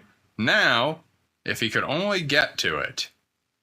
Using the oldest trick in the book, the ventriloquist skill of throwing his voice in another direction, the oldest trick in the book, Solid Snake made a small sound come from the opposite side of the room. Has he ever been able to do that in a game? That is the first, bespoke thing he's done in this book, Yeah. is throw his voice. No, he has to throw a porno mag or a clip. Or a rock or whatever. Yeah. For a split second, the shotgunner turned his head, only just long enough for Halley to race past him and grab up his weapons cache. Solid Snake hoped that his hands would first fall on the pistol because the pistol had a silencer. But he didn't have time to pick or choose, and as luck would have it, the first weapon into his hand was the MAC-2. The shotgunner heard him and growled in his throat, a deep animal sound, an enraged threat. He lifted his mighty shotgun and sighted down the barrel at Halley. There wasn't a second to spare. Solid Snake didn't even have time to reach for the trigger of his gun. Instead, he whirled and swung the MAC-2 like a baseball bat, letting the shotgunner have it on the side of his head. He heard the angry growl become a grunt, saw the shotgunner topple over from the force of the blow, and the mighty gun fall from his big hands. Solid Snake knew that the noise of the struggle would have the terrorist guards down on him before he could blink an eye. He had to get out of there, and fast. But as he was running for the back door, loaded down with his gear, he noticed some equipment among the supplies that might prove very useful. A suit of body armor and a bomb blast suit. Grabbing them, Halley ran for his life, out through the back door. He wasn't aware of it yet, but Halley was about to come face to face with a new hazard. The dreaded heat panels. Game hint. Watch out for the pitfall between the wood crates. Chapter 11. The Heat Panels. Solid Snake looked around him. He was outside the second building of the Outer Heaven complex, in the shadow of a high wall. His weapons were heavy, and he had to get inside and stash them somewhere safe. He'd never find Metal Gear dragging all this heavy equipment around with him.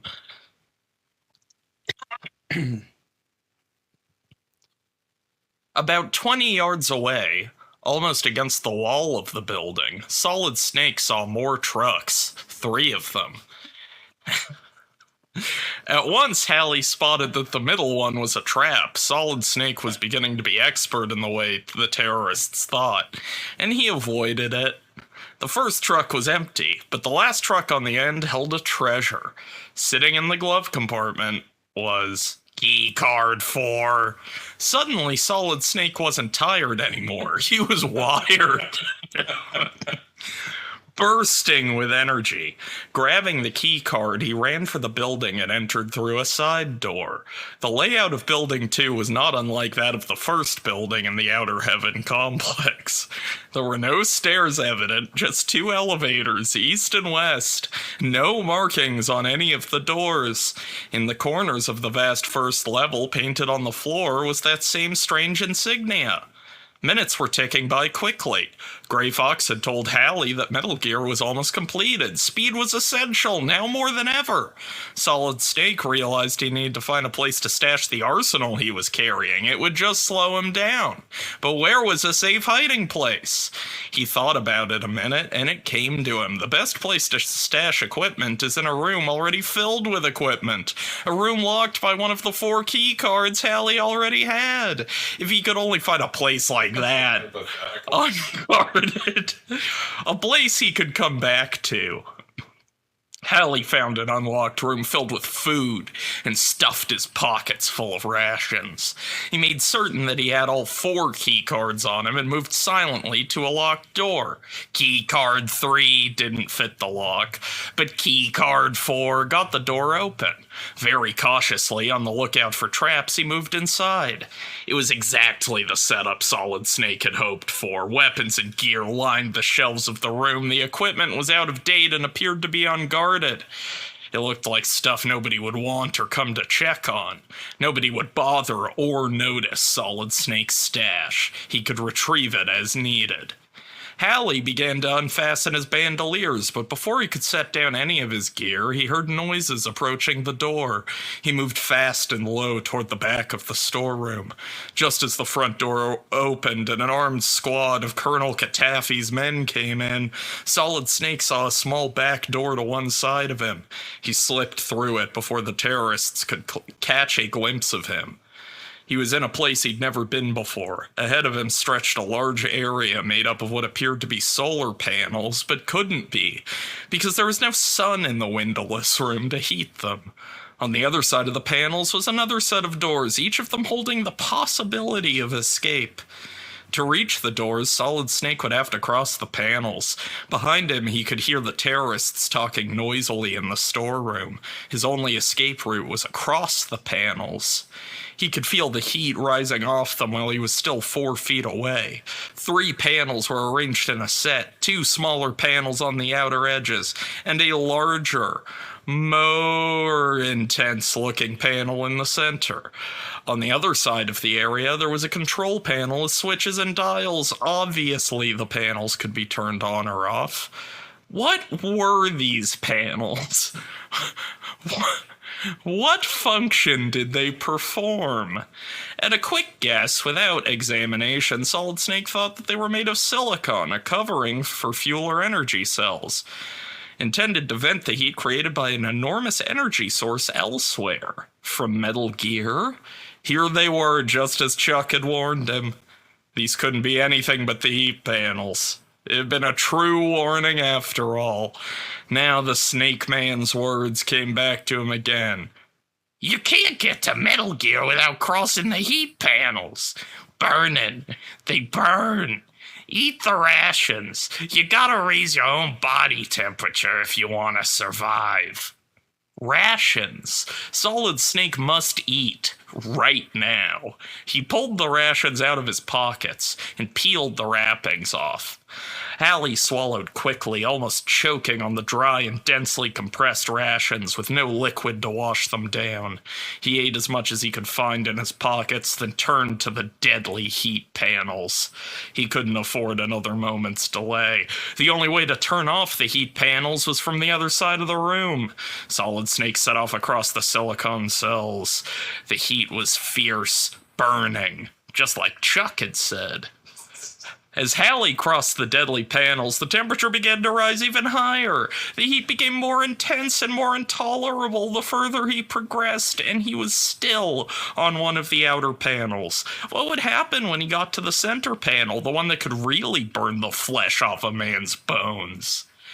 Solid Snake had eaten every scrap of field rations he had with him, and he still had to face the central panel without more rations. Suddenly, though, he felt a rise in his own body temperature. The calories he'd eaten were taking effect. His body and internal organs were heating up to match the heat of the panels. He didn't understand why it worked, but Chuck's advice had saved his life. He was crossing the center panel now. Sweat was running down his head and body. His eyes ached from the heat haze and the glare. But Solid Snake was still alive. Thanks to Chuck's warning, the rations had their effect. He was in great pain, but he couldn't bother about that now. Instead, Justin was elated, because he felt he was getting closer to Metal Gear. Justin Halley stumbled off the heat panels, more dead than alive. The first thing he had to do was shut off the heat. Finding the control board for the heat panels, Solid Snake closed the system down. Across from him were 3 doors. He opened the door on the left with key card 1 and stepped through. Game hint. You need the rocket launcher to defeat Arnold. Chapter 12. The Moving Bridge. Laser traps were everywhere, their destructive, invisible rays cross-cutting and intersecting the hallway about 4 feet off the ground. Any one of them would have burned a hole right through Solid Snake. Any 2 of them together would have turned him into Swiss cheese. Avoiding the laser traps by means of the infrared goggles, Halley made his way to the west elevator. He thought he might be able to spot the location of Metal Gear from the roof. Solid Snake took the elevator to the rooftop. 2 terrorist guards were waiting for him, but Halley threw himself to the floor of the elevator and pressed the button to go down. Bullets penetrated the elevator door, passing over his head. How to get back safely to the roof? Maybe he could trick the guards. Halley left the elevator at the floor below and pressed the button to send it back up to the roof. Then he raced for the east elevator. Halley stepped out of the east elevator and onto the roof just as the doors to the west elevator were opening. He watched as the guards let fly with a hail of bullets from their automatic weapons, still believing that Solid Snake was in the west elevator. But he wasn't. He was behind them, only a foot away from their backs. With the butt of his Beretta, he knocked both of them out, cold. They were 2 more of Katafi's men, who'd be out of commission for a long time to come. Ducking down, Solid Snake looked out over the top of the Outer Heaven complex. From the roof, he could see a bridge linking Building 1 to Building 2, and another linking Building 2 to Building 3. Suddenly, it occurred to Solid Snake that both Dr. Petovich and Metal Gear might easily be in the 3rd building. With the clock ticking away, perhaps he could reach them without going through any more of the complex. Justin Halley set foot on the bridge. The instant that Halley took his first steps, the bridge began to move. It was made up of overlapping metal plates, and although it appeared solid, it wasn't. Under the Marine captain's weight, combined with the weight of his gear, the plates began to shift one way and the other, making yawning gaps. This was even more dangerous than the heat panels. Just one small false step, and Solid Snake would fall through a gap to the courtyard below, 3 long stories down. He'd be squashed like a bug. Loaded down by a grenade launcher and other heavy equipment, Halley moved with agonizing slowness. Inch by inch, left foot, right foot. He forced himself not to look down, not to think about the concrete pavement 3 stories below. At last, after long agonizing minutes, Solid Snake crossed the bridge safely. Now he was on the roof of Building 3. In front of him was a small crate. Halley approached it carefully, then slowly opened the top. He couldn't believe his eyes. There were 2 objects inside. One was a mine detector, and the other was the radio transceiver. Now he could hear what Diana was transmitting. Halley strapped the equipment to his back and walked to one of the elevators. The door wouldn't open. He walked to the other elevator. None of his key cards would open that one either. So it was back to the rooftop bridge again for another crossing to Building 2, but this time he was weighed down by even more equipment. Solid Snake hadn't taken more than 3 or 4 steps out into the void when he realized that he was certainly going to fall. It was better to jump than to fall. It was a long way down, but Halley had made over 200 parachute jumps. There must be a way to minimize the risk. I mean, you don't have a fucking parachute. With the panels of the bridge swaying and opening under his feet, Solid Snake had to work quickly. First, he put the body armor on. Then, he wrapped his weapons as tightly as he could in the bomb blast suit, tying the sleeves around the payload and paying particular attention to the safety of the radio. Attaching the bandoliers to the bulky package, Halley gently hung them off the bridge and let go. The weapons landed with a thud. Were they still in one piece? Justin Halley would soon find out. That is, he landed in one piece himself. The bridge was swaying worse than ever, and huge cracks had opened between the plates. With the bridge giving way under his feet, Halley wrapped his arms around his knees, tucked himself into a ball, and jumped over the edge. Just before he reached the ground, he untucked and gave his body a half twist. As he hit the ground, he rolled over twice, then slapped down hard with both hands. Scrambling to his feet, Justin Halley felt himself all over. Nothing broken. He checked his weapons. They seemed to be A-OK. Even the radio didn't have a scratch or a dent on it. Another successful jump, only this time he had made it without the parachute. Not a jump he'd recommend to his squad as a regular exercise. Without his extensive training, he would have broken a leg, or even worse. Solid Snake took a long look around.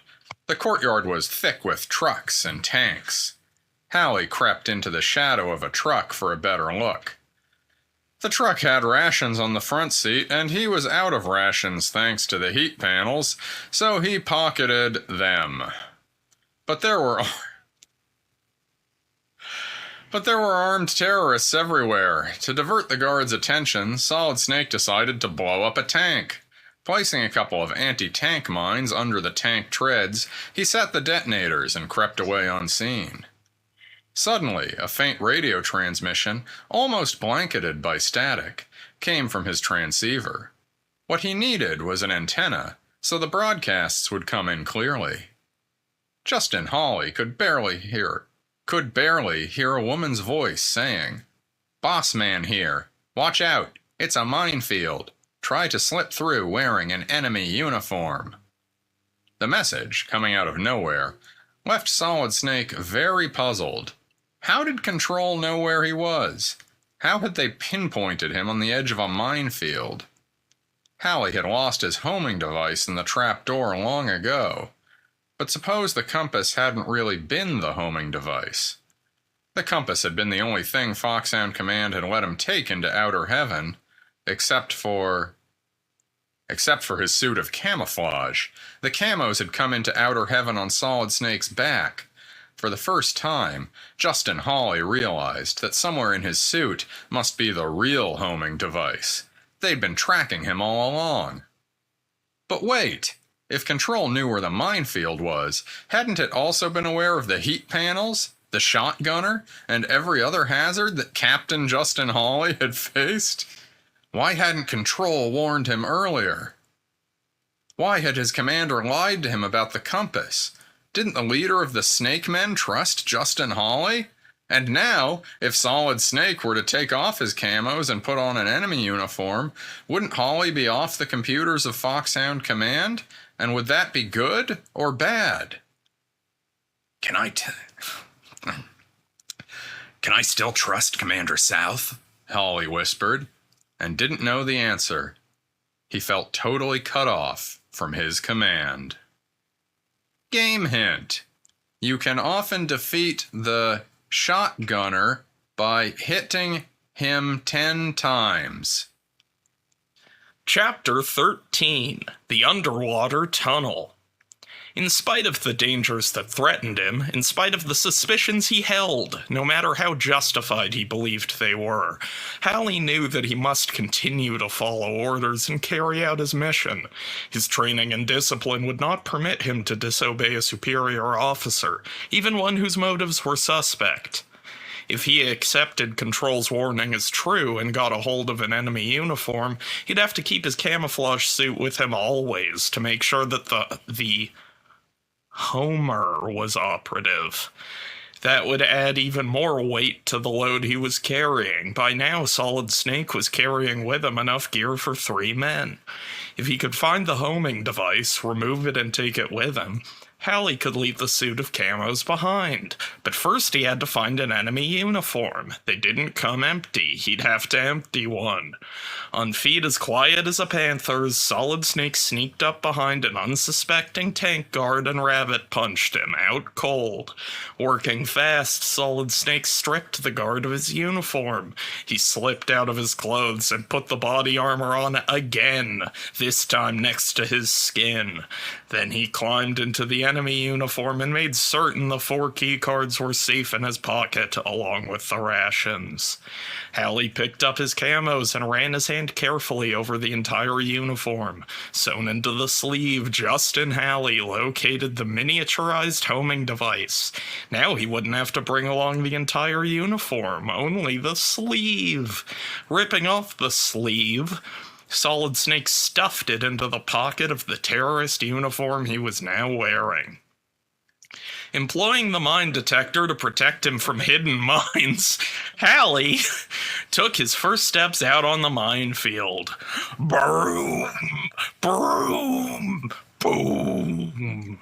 Behind him, Solid Snake heard a series of explosions. The tank he'd mined had already been blown sky high. It was a monumental diversion, noisy and deadly. Frightened terrorists were running in every direction, yelling in fear. But Solid Snake couldn't stop to look back. Watching every step he took, Captain Halley managed to make his way through the minefield. Just ahead was a storage shed in a clearing. It must hold something vital, thought Halley. Using keycard 4, he unlocked the shed. Inside, tied to a chair, was a captured Snake Man. He had been severely beaten. Solid Snake untied the man. "Bill, it's me," he said. "Never mind the enemy uniform. It's Solid Snake." The prisoner made gasping noises. Halley knelt by the wounded man's side and put his ear close to Solid Snake Man's lips. Solid Snake Man? "Dr. Petovich is on the second floor of Building 2, gasped the prisoner, and closed his eyes. As the man passed out, his fingers pointed to a tile on the floor, one that appeared to be the same as any other tile in the room. But Halley looked more closely. The tile was loose. He moved it, and underneath was key card 5. Solid Snake picked it up and pocketed it. Could he believe this man? Was Dr. Petovich on the second floor? Or was it a trap? Halley made a thorough search of the storage shed. He picked up more rations and made a very useful find, an antenna. Now the transceiver would work a lot better and the radio transmissions from Control would come in more clearly. Justin Halley decided to try for Dr. Petovich on the second floor of Building 2 as the dying Snake Man had told him. But when he reached the second floor, Solid Snake encountered a huge, deep tank of liquid between himself and his next objective. Was the liquid plain water or something far more deadly, such as acid? Whatever it was, Captain Halley didn't trust the look of it. Even so, he was going to have to get across it somehow. He approached it with a probing look, trying to scope it out. In the center of the tank, deep under the surface of the liquid, was what appeared to be an underwater tunnel. Where did it lead? Was it the entrance to where Solid Snake should go next, or was it another of Katafi's traps? Or both? Once again, Solid Snake was facing a crucial test. The underwater tunnel had to be investigated, but it might be a false tunnel, with no opening at the other end. Captain Halley could be trapped there and drown. Also, I don't know if we've mentioned this, he was loaded down with heavy equipment. Weapons he would need to succeed in his mission. And although he was a powerful swimmer, Solid Snake would be hampered by the weight of his gear. And who knew how long the underwater tunnel might be? A few hundred yards? A mile? 10 miles? 10 miles. How long could Halley hold his breath, which was the failsafe point beyond which there was no turning back again? None of these questions had easy answers. Precious moments were being wasted in what-ifs. There was only one thing to do, and that was to dive in. Strapping his equipment to his back, Solid Snake filled his lungs with all the air they could hold, executed a perfect jackknife into the water, and swam toward the underwater tunnel. Inside the tunnel, it was pitch black. He swam for what seemed to be a very long time. The air in Captain Halley's lungs was depleting fast, but there was still no end to the tunnel. It just went on, getting darker and darker, and Solid Snake realized with grim certainty that he was in a trap. It was already too late to swim back to the starting point. Halley's breath would never hold out that long, and he was already beginning to feel lightheaded. He couldn't make it to the surface because, I don't know if we've mentioned this, the heavy equipment was holding him down as though he'd been tied to a rock. The situation, it appeared to be hopeless. Solid Snake would drown, and Metal Gear would destroy the civilized world. Yet Halley could not give up, not while he still had air in his lungs. Suddenly, he saw at the side of the tunnel a small door. He swam to it and tried it. Locked. By now, things were turning black in front of his eyes, and there was almost no air left in his lungs. Perhaps he could unlock the door with a key card? There was very little time left. He'd only have one chance to get that door open before he blacked out and drowned. Which card should he try? The new one. Key card 5. With wet and feeble hands, Justin Halley fished the key card out of his pocket and managed to get it into the lock. He was on the verge of passing out. And then the secret entrance opened, and Halley swam through it into the shallow gutter at the side of the underwater tunnel. As he did, his hands scraped along the side of the tunnel and found something. Without thinking, he held on tightly to what he'd found. Racing his face to the surface, Solid Snake drew in great, ragged gulps of air. Looking around, he saw that he had reached the other side of the huge tank. He was saved. Wet and trembling with exhaustion, Solid Snake drew himself out of the pool and lay on the rim, panting and gasping. He'd allow himself no more than 60 seconds to get his strength back, then he had to go on. The mission was waiting. Dr. Petovich was waiting. Maybe even here on the second floor, as the dying Snake Man had said. Halley scrambled to his feet. As he was about to shoulder his gear, he remembered something he was holding in his hand, the thing he'd picked up in the underwater tunnel. He looked at it. It was keycard 6. Game hint. Don't always believe the map you get or what you hear on the radio. You'll find a lot of misinformation.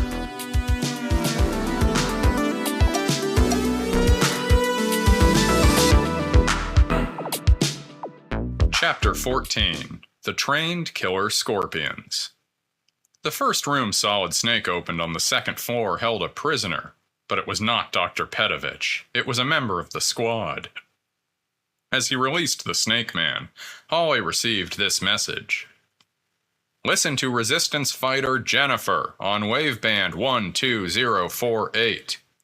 12048? According to Commander South's instructions, Justin Hawley's transceiver had been set on 12033. Now he reset the wavelength and attached the antenna. Almost at once, Solid Snake heard, loud and clear, a woman's voice coming over the transceiver. It wasn't a voice that he'd heard before. It was not Diana. Jennifer here. I'll set up the rocket launchers. Come and get one. Over. Without delay, Halley went in search of the rocket launchers, following Jennifer's radio signal by rotating the antenna and using it as a direction finder. The radio transmission led him around corners and through a long corridor. At the end of the corridor was a row of giant packing crates. Solid Snake realized that the crates might hold the rocket launchers, but most likely were another of Katafi's fiendish traps. Which of them contained... like the idea, he sees a box, he's like, oh god. Which of them contained the rocket launchers? Which was the trap? Up to now, Halley had always stayed away from the middle of everything he'd encountered in Outer Heaven. The middle crate, the middle truck. But now he had a feeling. Instinct told him that at this stage of the game, Colonel Katafi would be ringing in some changes. He thought for the first time the middle crate would be the safe one. Sounds like Solid Snake's just like has like paranoid delusions. And it was. He's not checking it could have been that all three of them were fine. And it was. One more time, Solid Snake's instincts had served him well. The middle crate held the rocket launcher. Behind the crates, he saw a door, partially hidden behind one of the pillars that held up the ceiling. Using keycard 6, Halley got the door open. Inside was Dr. Petovich. At last, Solid Snake took an eager step forward, then stopped. All of his highly developed Snake Man instincts told him that something was wrong here. He smelled a trap. Where were the guards? There ought to be guards inside the room with a prisoner as vitally important to the Metal Gear project as Dr. Petovich. Taking one of the mines from his arsenal, Halley rolled it gently across the floor to where the doctor was sitting tied to a chair. The man didn't move, not so much as the flicker of an eyelash. This isn't the scientist, Snake said to himself. It's a dummy. A booby-trapped dummy. Solid Snake fired a burst from his Mac 2, and the thing exploded, shattering into wires and stuffing. Halley hurled himself to the floor and covered his head. At the same instant, the mine under the dummy's chair went off with an ear-shattering blast. As he picked himself up and brushed the fragments from his uniform, Justin Halley discovered, in the debris on the floor, Keycard 7. Oh! Yeah! The radio began to beep at him as Control's signal was received again. Halley heard the same female voice. Jennifer here. I have a compass for you. Follow my signal. Over. A thin, high signal began to emanate from the transceiver, and a second or two later, it was matched by a transmission coming from one of the locked rooms in the hallway. Using Keycard 4, Solid Snake located the compass. The room next door was unlocked by Keycard 6. It held no prisoners, nothing but a small bottle. Cautiously, Halley opened it, held it away from his nose, and with his other hand fanned a little of the fumes towards his face, and took a sniff. Solid Snake recognized the odor of the chemical from his training with the Snake Man. It was an all-purpose antidote to a number of deadly poisons. Quickly, he tucked the little bottle into his uniform belt. Suddenly, Justin Halley heard the heavy thumping of running boots.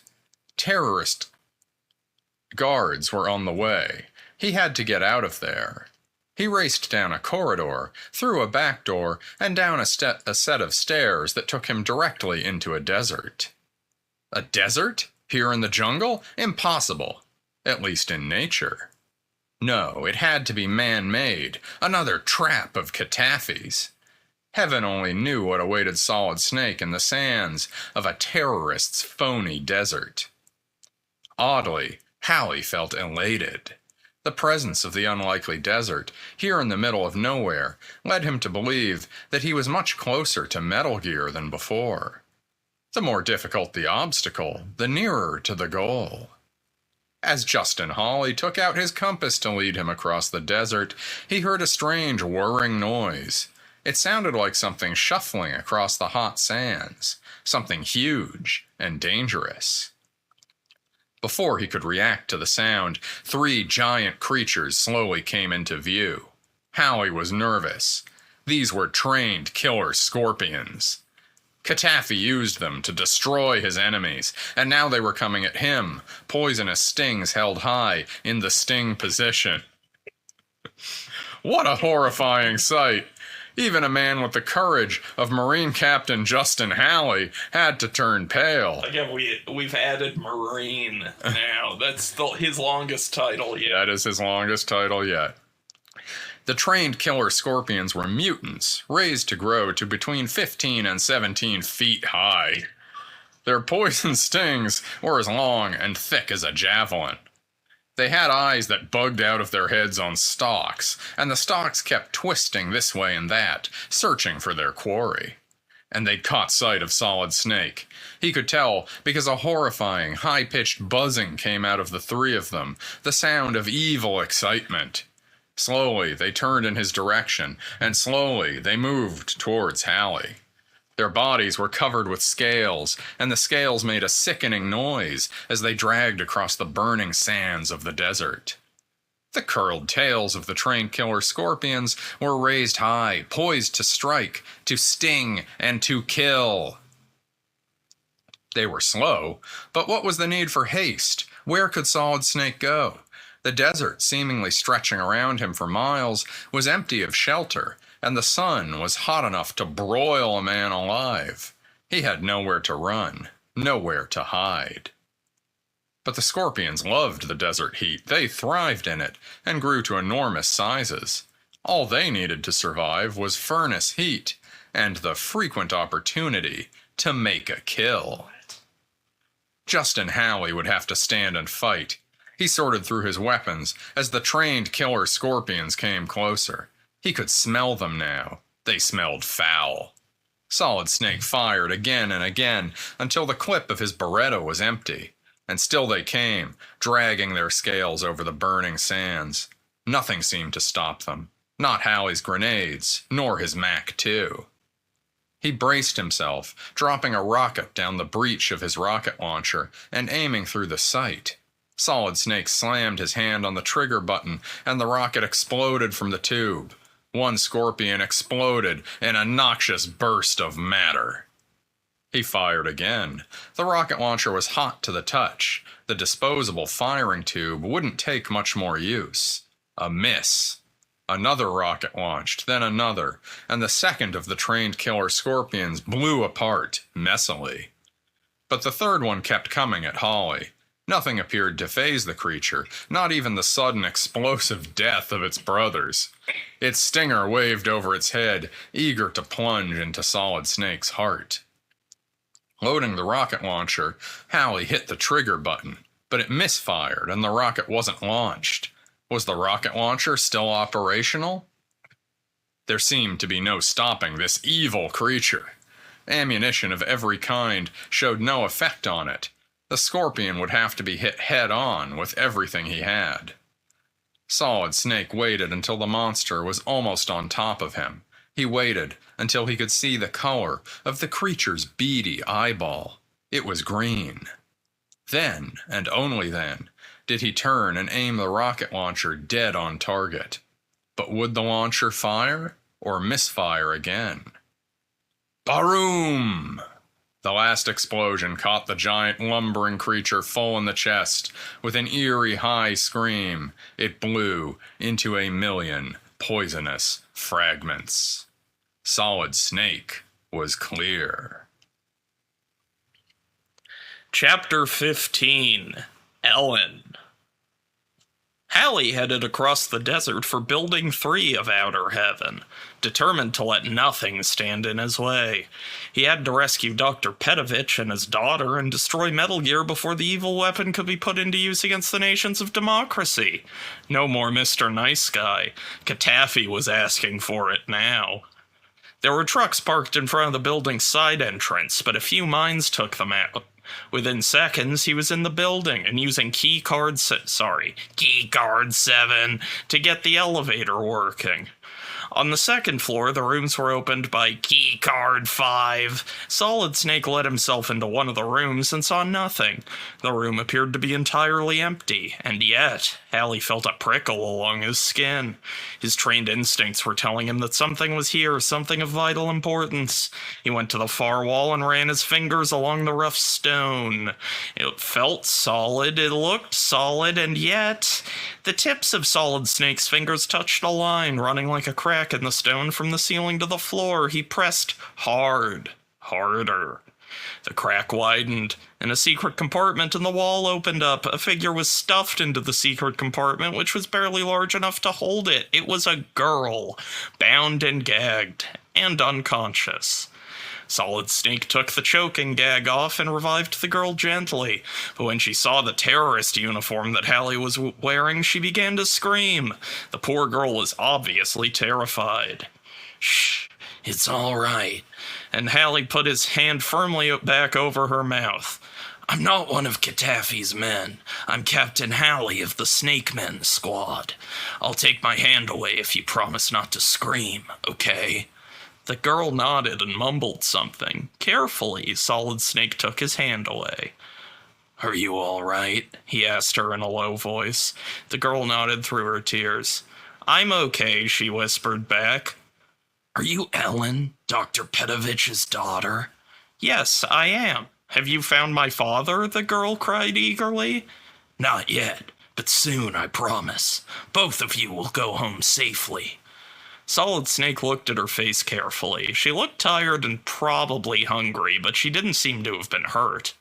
"Look, I'm going to untie you now and take you somewhere to hide. I think you'll be safe until I come back for you.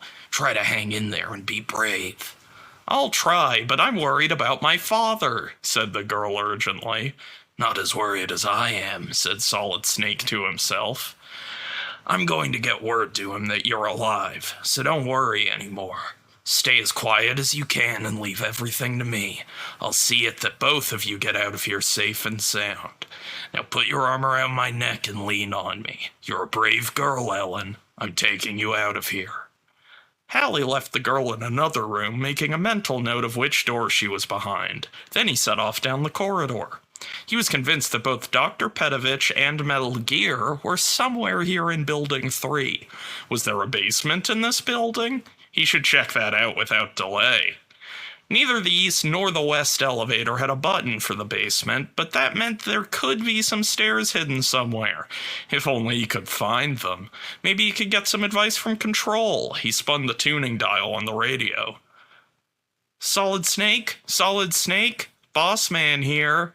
It was Diana, transmitting on the frequency assigned to her by Commander South. Justin heard the faint radio signal and he recognized Diana's voice, but he paid no attention to the transmission. Halley realized now that Diana's signals had been misleading him all along, and that Jennifer was really his Control, a true freedom fighter. The only thing Solid Snake didn't know was how much damage Diana might already have done. Game hint. Be sure to knock out all the guards before you enter the heat panels. The heat panels. The heat panels. Eat your rations. Midway through. Chapter 16. The Map.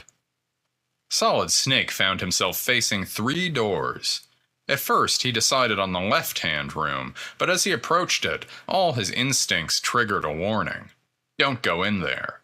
He changed his mind for the right-hand door instead, and keycard 7 opened it. It's just all his stuff is like, I just had a feeling. Yeah. I just had a bad feeling about one of 3 options. Halley expected to find a small room, but instead the door opened onto a vast, well-lit area, with locked doors running along the sides of the 4 walls. Suddenly, from his transceiver, came Jennifer's voice. "Be careful not to kill him. He's my brother. If anything happens to my brother, I can't help you anymore." Her brother? Jennifer had a brother here in outer heaven? But why was she mentioning it now? The room seemed empty. Halley turned to the first locked door on his left. Using keycard 7, Solid Snake opened the door. 3 Snake Men prisoners were inside in a tiny room. The man in the middle was sitting bound, but not gagged. That man was Bob O'Reilly, Eagle Man, Justin Hawley's best friend in the Snake Man squad. Eagle Man? So Eagle Man is a member of the Snake Man squad. Yes. When he saw his friend, Solid Snake broke into a wide grin and started toward him, but Eagle Man cried out to him in an agonized voice. "No! Solid Snake, don't take another step toward me. I've been booby-trapped, rigged up to plastic explosives. I don't know where the detonator is. We'll all be blown sky high if you lay a finger on me. Listen to me, Justin. I am Jennifer's brother. My life is not important. Only the destruction of Metal Gear is important. You're very close now. How many key cards do you have?" 7, answered Hawley. "Good. There are 8 key cards, so you only need 1 more. Metal Gear is hidden in the basement of this building, and Dr. Petovich is a prisoner there. It's very near to completion, and when it's complete, it will detonate a series of catastrophic explosions all over the free world. You must get a hold of key card 8. It's the only card that'll unlock the basement location. Every second is precious. Go. Go now." "Bob, I can't leave you here like this," Solid Snake protested. You don't have a choice, Justin," replied Eagle Man softly. "You'd better hurry." There was nothing for Solid Snake to do but obey, to leave Jennifer's brother, his best friend, tied up and booby-trapped. Justin left the room, but he didn't get far. The vital minutes were counting down, but Halley could not leave Eagle Man and the other 2 Snake Men to die. It was an impossible decision for him to make. He turned back. As Halley came back into the room, he realized that already Katafi's evil was at work. He smelled poison gas. The Snake Men were going to die. Putting his gas mask on, Solid Snake ran into the room and freed the 2 Snake Men on either side of Eagle Man, dragging them out. They were barely breathing, but still alive. Now for Eagle Man. But how to get him out of the poison gas when he was booby-trapped with explosives? In the doorway, Solid Snake watched in horror as Jennifer's brother's eyes shut and his head fell forward on his chest. The poison gas was beginning to work. The weight of Eagle Man's sagging body pulled his chair over with him. Instinctively, Captain Halley braced himself against the imminent explosion of the booby trap. But there was no explosion. As Eagle Man had slumped forward, his fall had pulled a wire loose from the trap. The chair had disconnected the detonator. Instantly, Solid Snake seized Eagle Man and half-dragged, half-carried his friend out of the gas-filled room. He tried CPR, breathing fresh air down into Eagle Man's lungs, but his friend didn't respond. It looked as though Eagle Man were dead. But Halley wouldn't give up hope. Remembering the little bottle of antidote, he poured some of the liquid down his friend's throat, and, in less than a minute, he heard the choking and gagging that told him that Eagle Man was alive. In jubilation, Solid Snake pounded Jennifer's brother happily on the back, and then he made a discovery. Pinned to the back of Eagle Man's uniform, in a mocking gesture of Colonel Catafy's, was Keycard 8. The last card, the one that Catafy had never expected anybody to find.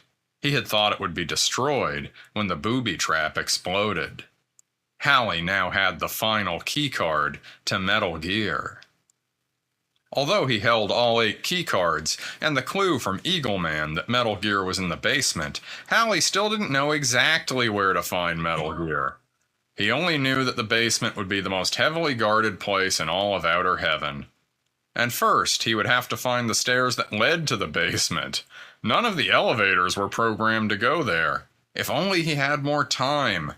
Justin Halley was slowed down by the equipment he was carrying. Did he know that? But he was afraid to leave any of it behind. Not knowing what he'd be up against, he didn't know which weapons would be most effective.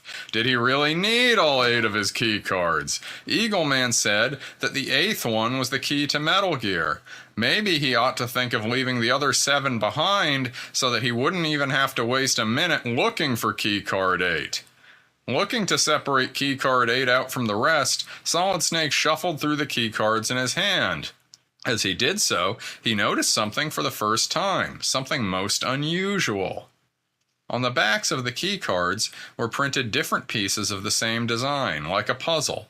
It actually was a puzzle, and when Halley had laid out the cards together in a certain way, he saw the design for the first time. It was the same insignia that was all over the compound, painted on the sides of trucks, the badge on the enemy uniform that Solid Snake himself was wearing, a grinning, fanged reptile entwined around a twisted, broken tree. The insignia in itself didn't surprise Justin Halley, but there was something more. With all the cards laid out, he noticed for the first time that the design was actually incorporating a map of Outer Heaven. There, in the coils of Solid Snake, what? So he's saying the reptile is Solid Snake? Yeah. There, in the coils of Solid Snake, were the different buildings and levels he'd gone through. He could make out the heat panels and the underwater tunnel and the desert with the train killer scorpions. And there, in the center of Solid Snake, this is infuriating. I can't believe that they're now calling the reptile in the logo is also Solid Snake. Yeah. And there, in the center of Solid Snake's eye, was a very small star. Solid Snake knew at once that the star represented the weapon, Metal Gear. The rest of the map showed him exactly where in the basement to find it, and where the stairs must be leading to the basement. Committing the map to memory, Halley went in search of the stairway. According to the map, the stairway ought to be very near one of the pillars that held up the ceiling of the first level. Swiftly, Halley made his way to the pillar, but that was nothing. No sign of any stairway around it, yet Solid Snake was certain that he was in the right place. A sudden burst of gunfire chattered angrily past his head. Captain Halley dove for cover. There wasn't any cover, only the presence of the pillar, which he hugged with his body. It wasn't much protection, but it was all there was. The situation looked hopeless. He was right out there in the open, in the middle of a firefight, and he couldn't even see the terrorists. They were protected, shooting at him from their hiding places. All he could do was stay close to the pillar. What? Solid Snake touched something. It felt like a lock, down low in the base of the pillar. A lock, that was it. The stairway wasn't near the pillar, it was inside the pillar. Keycard 8. He had only seconds to find it. Why hadn't he thrown the other keycards away? At last, keycard 8 was in Halley's hand. Fitting it into the slot, Halley looked up to see 4 guards breaking cover, racing at him with assault rifles. There wasn't a second to spare. Would keycard 8 do the trick? A click. The side of the pillar opened like a narrow door. Solid Snake, grabbing up his gear, threw himself headlong into the opening and slammed the door behind him. He found himself falling into total darkness. Chapter 17, Metal Gear. Head first, Halley rolled down and down, unable to stop himself. When he finally came to a halt, his head slammed painfully against a step. Sitting up, Solid Snake felt himself all over to see if anything was broken. Everything hurt, but everything seemed to be intact, although he had a headache that a Himalayan mountain of aspirin couldn't cure. Just as Halley had hoped, the pillar was hiding a stairway leading to the basement. Of course, he'd expected to be going down the stairs on his feet, not his head. A huge bump was beginning to rise on the back of his skull, but he didn't have time to pay it any mind. Hugging the shadows, Solid Snake made his way cautiously down the remaining stairs. He was so close to his objective now that he could almost taste it, but all of a sudden he felt his body sagging. Weariness and fatigue overcame him, and he was so tired he could barely take another step. It was a long, long time since Halley had rested or eaten. He's been eating the whole time. And he was out of rations. Although, also, I don't know if we've mentioned this, the weight of the heavy equipment he was carrying was sapping his strength. And his headache, perhaps from a slight concussion, was pounding away inside his skull, making it hard to think straight. He tried to pull himself together, but it was very hard. Although the young Marine captain was well aware of the urgency for haste, he was afraid of making mistakes in judgment given his weakened condition. This was the most crucial part of the mission, and Justin Halley couldn't afford to make one false move. As Solid Snake entered the basement, he heard guards all around him. Halley knew that they were getting ready to unleash an attack on the free world, putting into operation the most powerful and deadly weapon ever devised by the mind of an evil man. If he used his weapons here, Solid Snake would reveal his presence before he even got to Metal Gear. He had to act as covertly as he could, disabling guards from behind rather than shooting them. His Snake Men training, not his powerful guns, mines, or grenades, was the only tactic he could rely on to get him to Metal Gear. One by one, using nothing but his bare hands, Captain Halley took on the terrorist guards. His expertise in Tai Chi, the special breathing and natural movements of the animal world, make Solid Snake a graceful shadow silently stalking the enemy's stronghold. Like a jungle cat, Halley prowled unseen and pounced without warning. His karate blows and rabbit punches, delivered with trained precision, took out one enemy guard after another, and all in silence. The odd thing was that with every terrorist down, Solid Snake felt his strength beginning to return. He knew that he was coming closer and closer to his objective. And then, turning a corner with the image of the key card map fixed in his memory, Solid Snake came face to face for the first time with Metal Gear. As soon as he saw it, Halley recognized it. Nothing that huge and ugly could be anything else other than Metal Gear.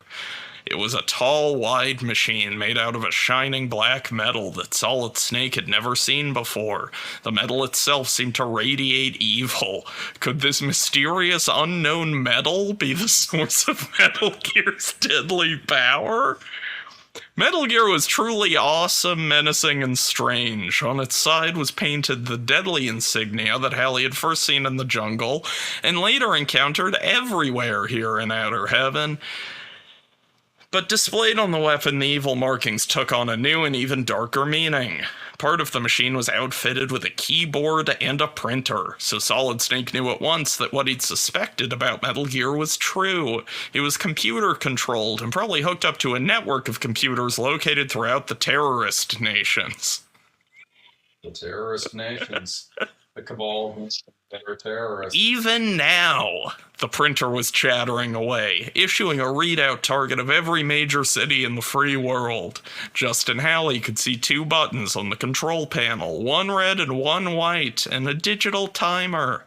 Standing by the weapon's side, leaning over the instrument panel, were 2 men. One of them, wearing an elaborate uniform complete with medals and decorations, was none other than Colonel Vermin Katafi, the world's leading terrorist murderer. The other man, hunched and broken, was Dr. Ivan Petovich. Solid Snake slipped back further into the shadows to survey the weapon. Metal Gear was housed in an octagonal booth of shatterproof, see-through Lexan plastic. Each of the 8 sides was locked and guarded by an armed terrorist of matchless ferocity, strength, and cunning. These were Katafi's picked elite guards, his most murderous men. From the shadows, Halley watched in horror as Katafi selected his primary target. Through the Lexan shield, he couldn't hear their voices, but the gloating look on Katafi's ugly face was hard to miss, and Halley could almost hear that vicious laughter. Then Katafi took a step away from the control panel, and Solid Snake could make out on the screen that the chosen target was Washington, D.C. No! The protest was yelled out in Justin Halley's own mind, but from his lips came no sound at all. It was his snake men training that kept him silent. Katafi adjusted his coordinates and pressed the red button. The digital countdown in seconds began. The destruction of the free world had begun. Halley saw the countdown start. 60, 59, 58. Less than 60 seconds to detonation. In under a minute, Washington would be reduced to rubble, and the other capitals would follow: Ottawa, London, Tokyo, Canberra, Paris, Wellington. Solid Snake thought faster than he'd ever thought in his life. It was now or never. This is what he'd been sent here to do. 8 guards. That was less than 10 seconds per guard. If Captain Halley attempted to use his grenade launcher or his rocket launcher or his mines, chances were that he'd blow the entire basement sky high, and it would be too late to disarm Metal Gear. What would happen to the weapon's nuclear payload that was no doubt hidden somewhere, ready to launch? An explosion could trigger that launch. Solid Snake dropped all his equipment. Perhaps his body armor would give him some protection. He glanced over and saw the display. 55. 50. Boy, that was all 3 seconds, huh? 4, 53, 52. Long-level operator. What about the locks on the Lexan shield? 8 locks, 8 key cards. Thank goodness Halley hadn't left the other 7 key cards behind. What he had to do right now is to defeat each guard in turn from 1 to 8 and put the right key card into each lock. And when all 8 cards were inserted, Solid Snake was sure he'd be able to get to Metal Gear.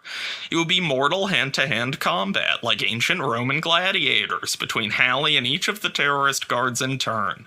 The only advantage on Solid Snake's side was that the guards were unable to leave their posts to gang up on him because they had to defend their locks every second.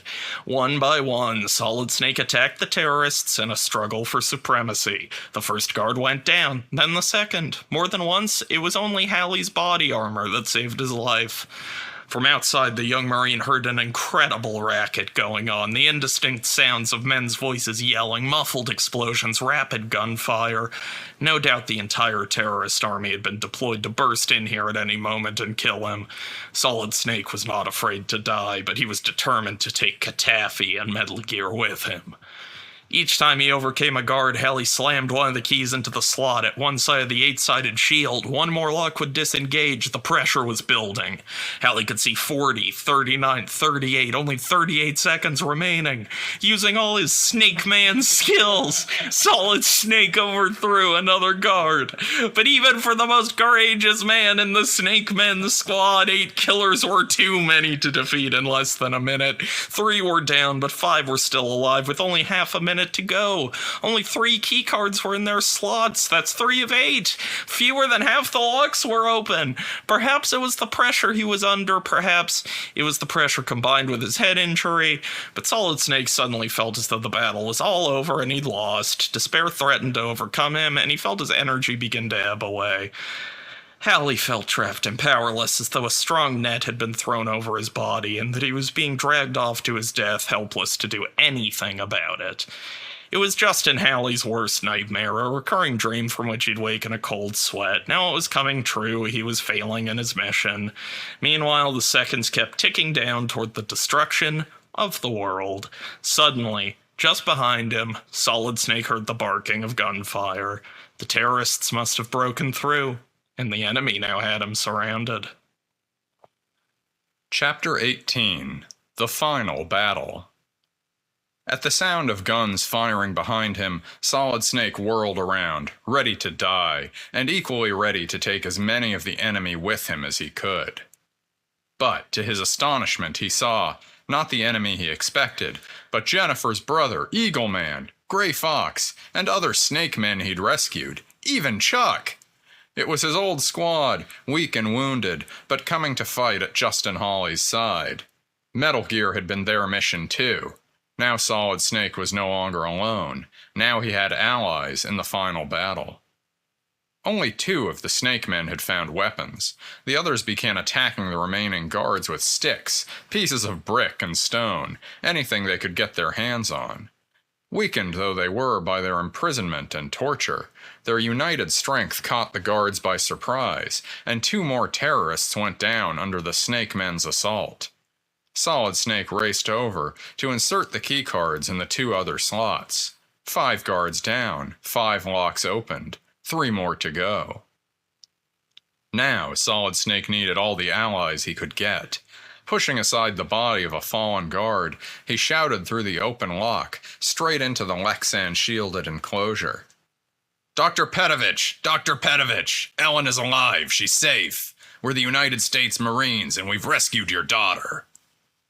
Would the old man hear Halley's words? And if he did, would the words do any good? Dr. Petovich was already so enfeebled. What kind of help could he give? Inside the Lexan booth, Dr. Petovich appeared to come to life very suddenly. He stood up straight, and the years fell from his shoulders. Reaching out for Katafi's throat, he began struggling with the terrorist leader to get at the white disarm button. For a minute there, the combat between the 2 men was almost equal. But Colonel Katafi was a much younger and stronger man, and he was armed. Dr. Petovich had been subjected to the most vicious physical and mental torture, which had drained him of his strength. Yet he fought on, made stronger by the knowledge that his daughter was alive. With an effort, Katafi fought himself free of the old man's grip, drew his pistol from its holster, and brutally pistol-whipped the scientist. Dr. Petovich slumped to the ground, unconscious. But not before proving to Solid Snake what he needed to know. It was the white button the Snake Men had to reach before it was too late. The white button was the only thing that could stop the countdown on Metal Gear. Time had slowed down, but each second moved too fast. The display read 24, 23, 22. The battle continued. 7 of the 8 keycards had already opened 7 of the locks. Thanks to the help given by the Snake Men, 7 of the enemy lay unconscious, but there was still 1 more guard to go, 1 more lock to open. Captain Halley ran towards the guard, uttering his tiger yell at the top of his lungs. The force of his rush knocked the assault rifle out of the guard's hands. Instantly, the 2 men were locked in a life-or-death, bare-handed one-on-one battle. The enemy held the advantage. All he needed to do was keep Halley away from Metal Gear for a few more seconds, and the terrorists would win. The free world would be destroyed. The task Solid Snake faced was far more difficult. In the same few seconds, he must overcome the guard, get the lock open, and then defeat the dictator Katafi in order to hit that white button. The enemy guard was fresh and very strong. Justin Halley was almost played out. A man with a mission. For many, many hours he'd been without rest. He'd braved and endured hazard after deadly hazard, fighting for his life every minute. It was a miracle he'd come this far. Did he have enough left to go the rest of the way? Now a weakened Captain Halley was struggling with the last guard, the strongest of them all. The other snake men lay wounded on the ground, too exhausted to help him, but they'd already done their job. Now it was up to Solid Snake alone. Nothing mattered but that white button. He could see the countdown continue. 18, 17, 16. Now the enemy had Solid Snake by the throat, his powerful fingers closing, throttling, trying to squeeze the last breath out of him. Justin Halley couldn't free himself. He was blacking out. Desperately, he looked around for help. Jennifer's brother, Eagle Man, was the nearest of the snake men. This has a real, what was the movie? Love Hurts? Yeah. Where they kept being like, oh, your brother. Yeah. Jennifer's brother, Eagle Man, was the nearest of the snake men. He was lying on the ground, close to unconscious. Bob, you have to help me, croaked Solid Snake, his voice squeezed to a whisper. Take keycard 8 from me and put it in the slot. You've got to hurry. Never mind me, just get the card. We only have a few seconds left. Eagle Man raised his head weakly and nodded. Then, painfully, inch by inch, Bob O'Reilly dragged himself over and pulled the card from Solid Snake's fingers. Do you think Katafi is the pinhead of the week? I think he's the pinhead of the year. While Halley still struggled with the terrorist, Eagle Man dropped keycard 8 into its lock. Now, all 8 keycards were in place. Things began to happen all at once. As soon as the last keycard fell into place, the Lexan shield dissolved, disappearing into the ground. Metal Gear was now in the open, exposed, but the detonator timer was still ticking the seconds away. The digital display showed 15, 14, This sequence 13. kind of has time as a villain the way the film Saturday Night does. Yeah. Where every time they check back in, you're like, wow, still got a lot of time, huh? The destruction of Metal Gear's Lexan shield took the enemy guard by surprise. For one split second, his hands loosened around the throat of Solid Snake. In that instant, using all his strength and cunning, Halley broke the guard's chokehold. Now Halley summoned every ounce of strength he had left in his body. With his bare hands, he karate chopped the last terrorist guard and threw his limp form aside. Without thought for his own safety, Solid Snake hurled himself toward Metal Gear, his right hand reaching for the white button that would disarm the weapon. But his hand never made it. As the Marine captain raced into the booth, with only seconds to spare before detonation, Colonel Katafi raised his pistol and fired. The bullet reached its target, slamming into Halley's shoulder above the body armor. Blood began to pump from the wound. The impact sent Solid Snake's body spinning, but before he reached the ground, he twisted his body in the air like a cat. If he could only... It was his last possible chance of success, and it worked. Halley fell forward on the computer control panel, his hand outstretched. He saw the seconds move. 7, 6... With an angry roar, the dictator Katafi lifted his pistol to fire again, but before he could pull the trigger, Dr. Petovich, now conscious, reached up from the floor and yanked the terrorist off balance. The gun fell from Katafi's fingers. Haley could see he was running out of time. 4, 3, 2... Solid Snake's hand reached the white button and pushed. The timer clock stopped, the countdown reading 1 second. With only 1 second to spare, Metal Gear was out of commission. The world was safe. Thank you. Hey, I didn't do it. Marine Captain Justin Halley, Solid Snake, is the one who got it done. Wait, one of the snake One men? of the snake men, yes. Such snake men as Eagle Man. With a beast's snarl of psychotic rage, Colonel Vermin Katafi threw himself at Justin Halley. The two men grappled with each other, each trying to get the upper hand. Solid Snake was younger and stronger than the dictator, but he was wounded and losing blood. Katafi was the master of every evil, dirty trick in the book. The hand-to-hand struggle went on for minutes, and all the while the noise of a battle taking place nearby became louder and louder, the gunshots sounding nearer and nearer.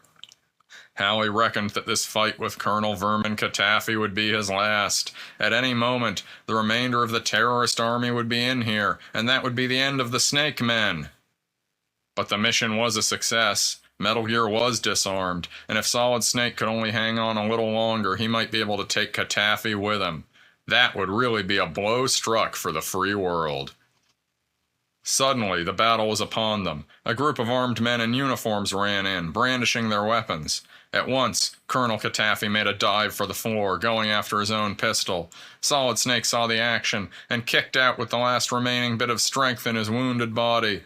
The kick caught Katafi on the side of his head and knocked him out. The dictator lay sprawled at the side of Metal Gear, the monster he'd created to dominate the world. "Halley!" cried an astonished voice. "Well, I'll be. Solid Snake, is that you?" "I'm hearing things," thought Justin Halley.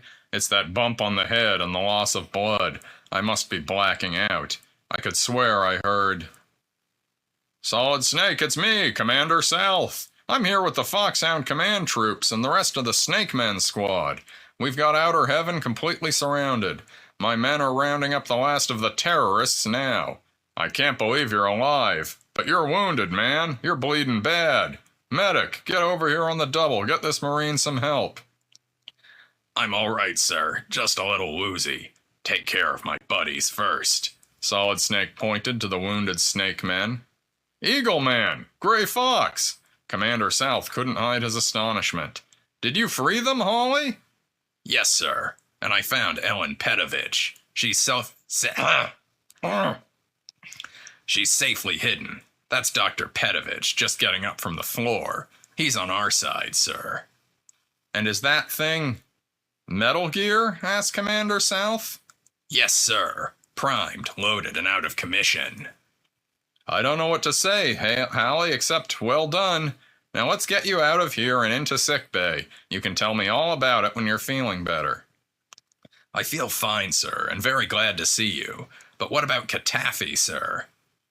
"Katafi? Colonel Vermin Katafi? Was he here?" "He's out cold, sir, lying right..." Solid Snake broke off, mystified. The spot where the dictator had been lying was empty. Katafi was not there. "He's gone, sir. He must have escaped, but how?" Halley took one step backward, wobbled, and nearly fell. He'd lost a lot of blood and was getting weaker by the minute. "Easy now, Solid Snake." Commander South put his arm around Justin Hawley's shoulders to steady him. "That evil maniac must have gotten away in the excitement. He knows every inch of this wretched place. There must be 1,000 holes for him to crawl into. Don't worry, one of these days we'll get him. Meanwhile, the chopper is topside and the doctors are waiting." Halley wouldn't move until he saw the last of his squad buddies loaded onto gurneys. Then, slowly, he followed Commander South out of the basement arsenal. My job here was done. His job here was done. My job is about to be done. Solid Snake's mission had been completed, and successfully. Metal Gear was now harmless, and in the possession of the forces of democracy. That's right. Metal Gear is sitting in Langley right now. It's no threat to anyone who doesn't deserve it. The Snake Men prisoners were on their way to the best medical attention in the world. Ellen and Dr. Petovich were safe. The world was safe. Even so, Halley knew something was missing. His victory was incomplete, and he had the bitter taste of ashes in his mouth. In the doorway, Halley turned. He spoke very softly. "Wait for me, Katafi," he whispered. "I'll be back, so wait for me. You belong to me, and soon I'll be coming back to collect. Next time, you won't get away." He spoke very softly, but somehow Solid Snake knew in his heart that, hidden away somewhere, Colonel Katafi heard his words.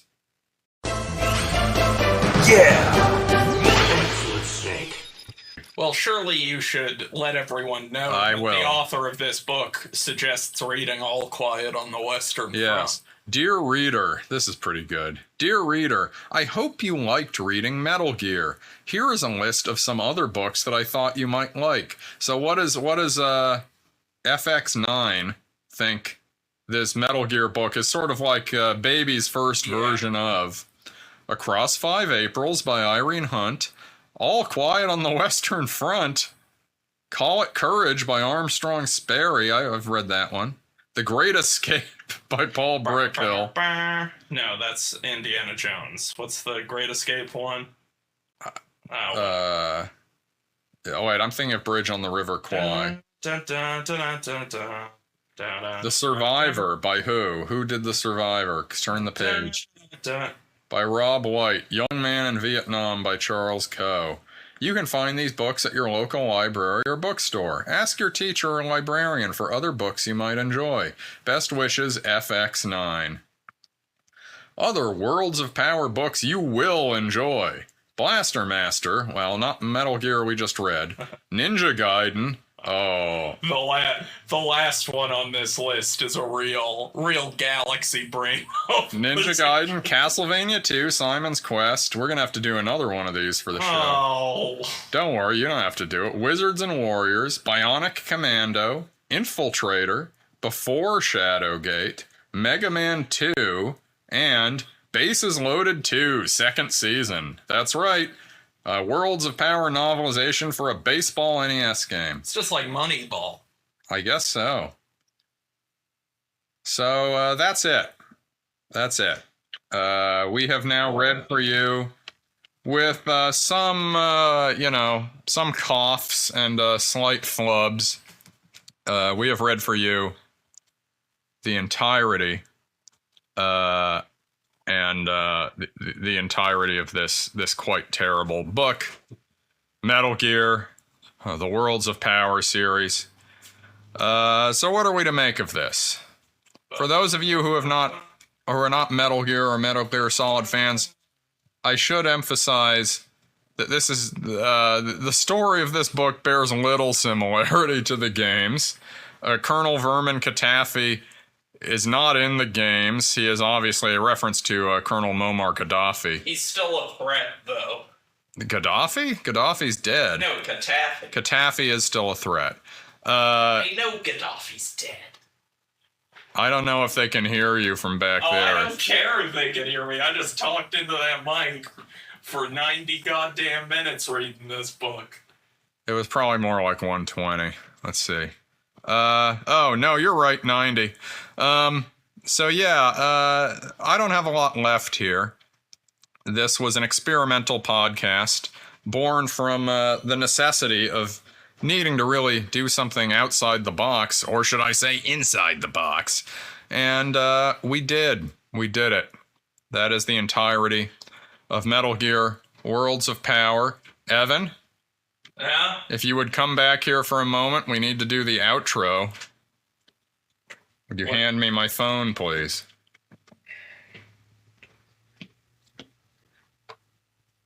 Need to go return some videotape. I'm sure you do, but first, the podcast not quite yet over. Okay.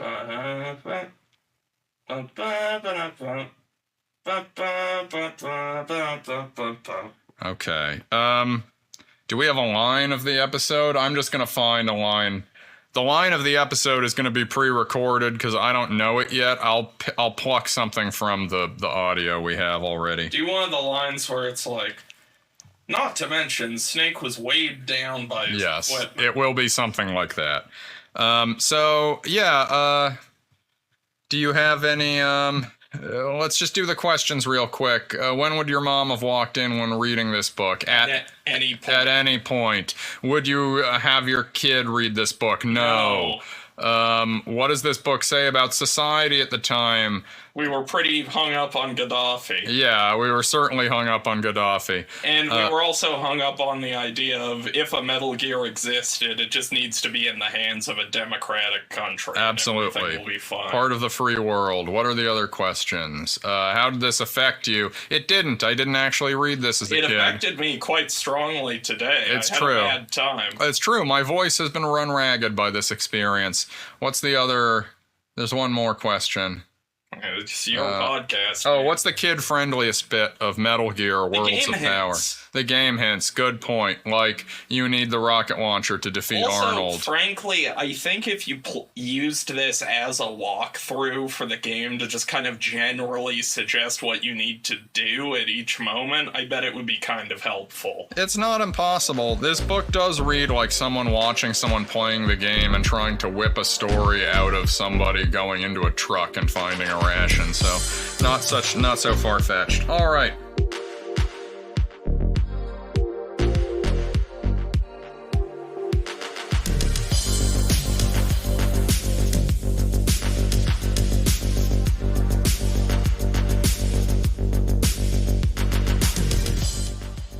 Well, that's it for this episode. Thank you all so much for listening. Our theme music is by Seth Milstein, aka No Rush. You can find his work at norush85.bandcamp.com.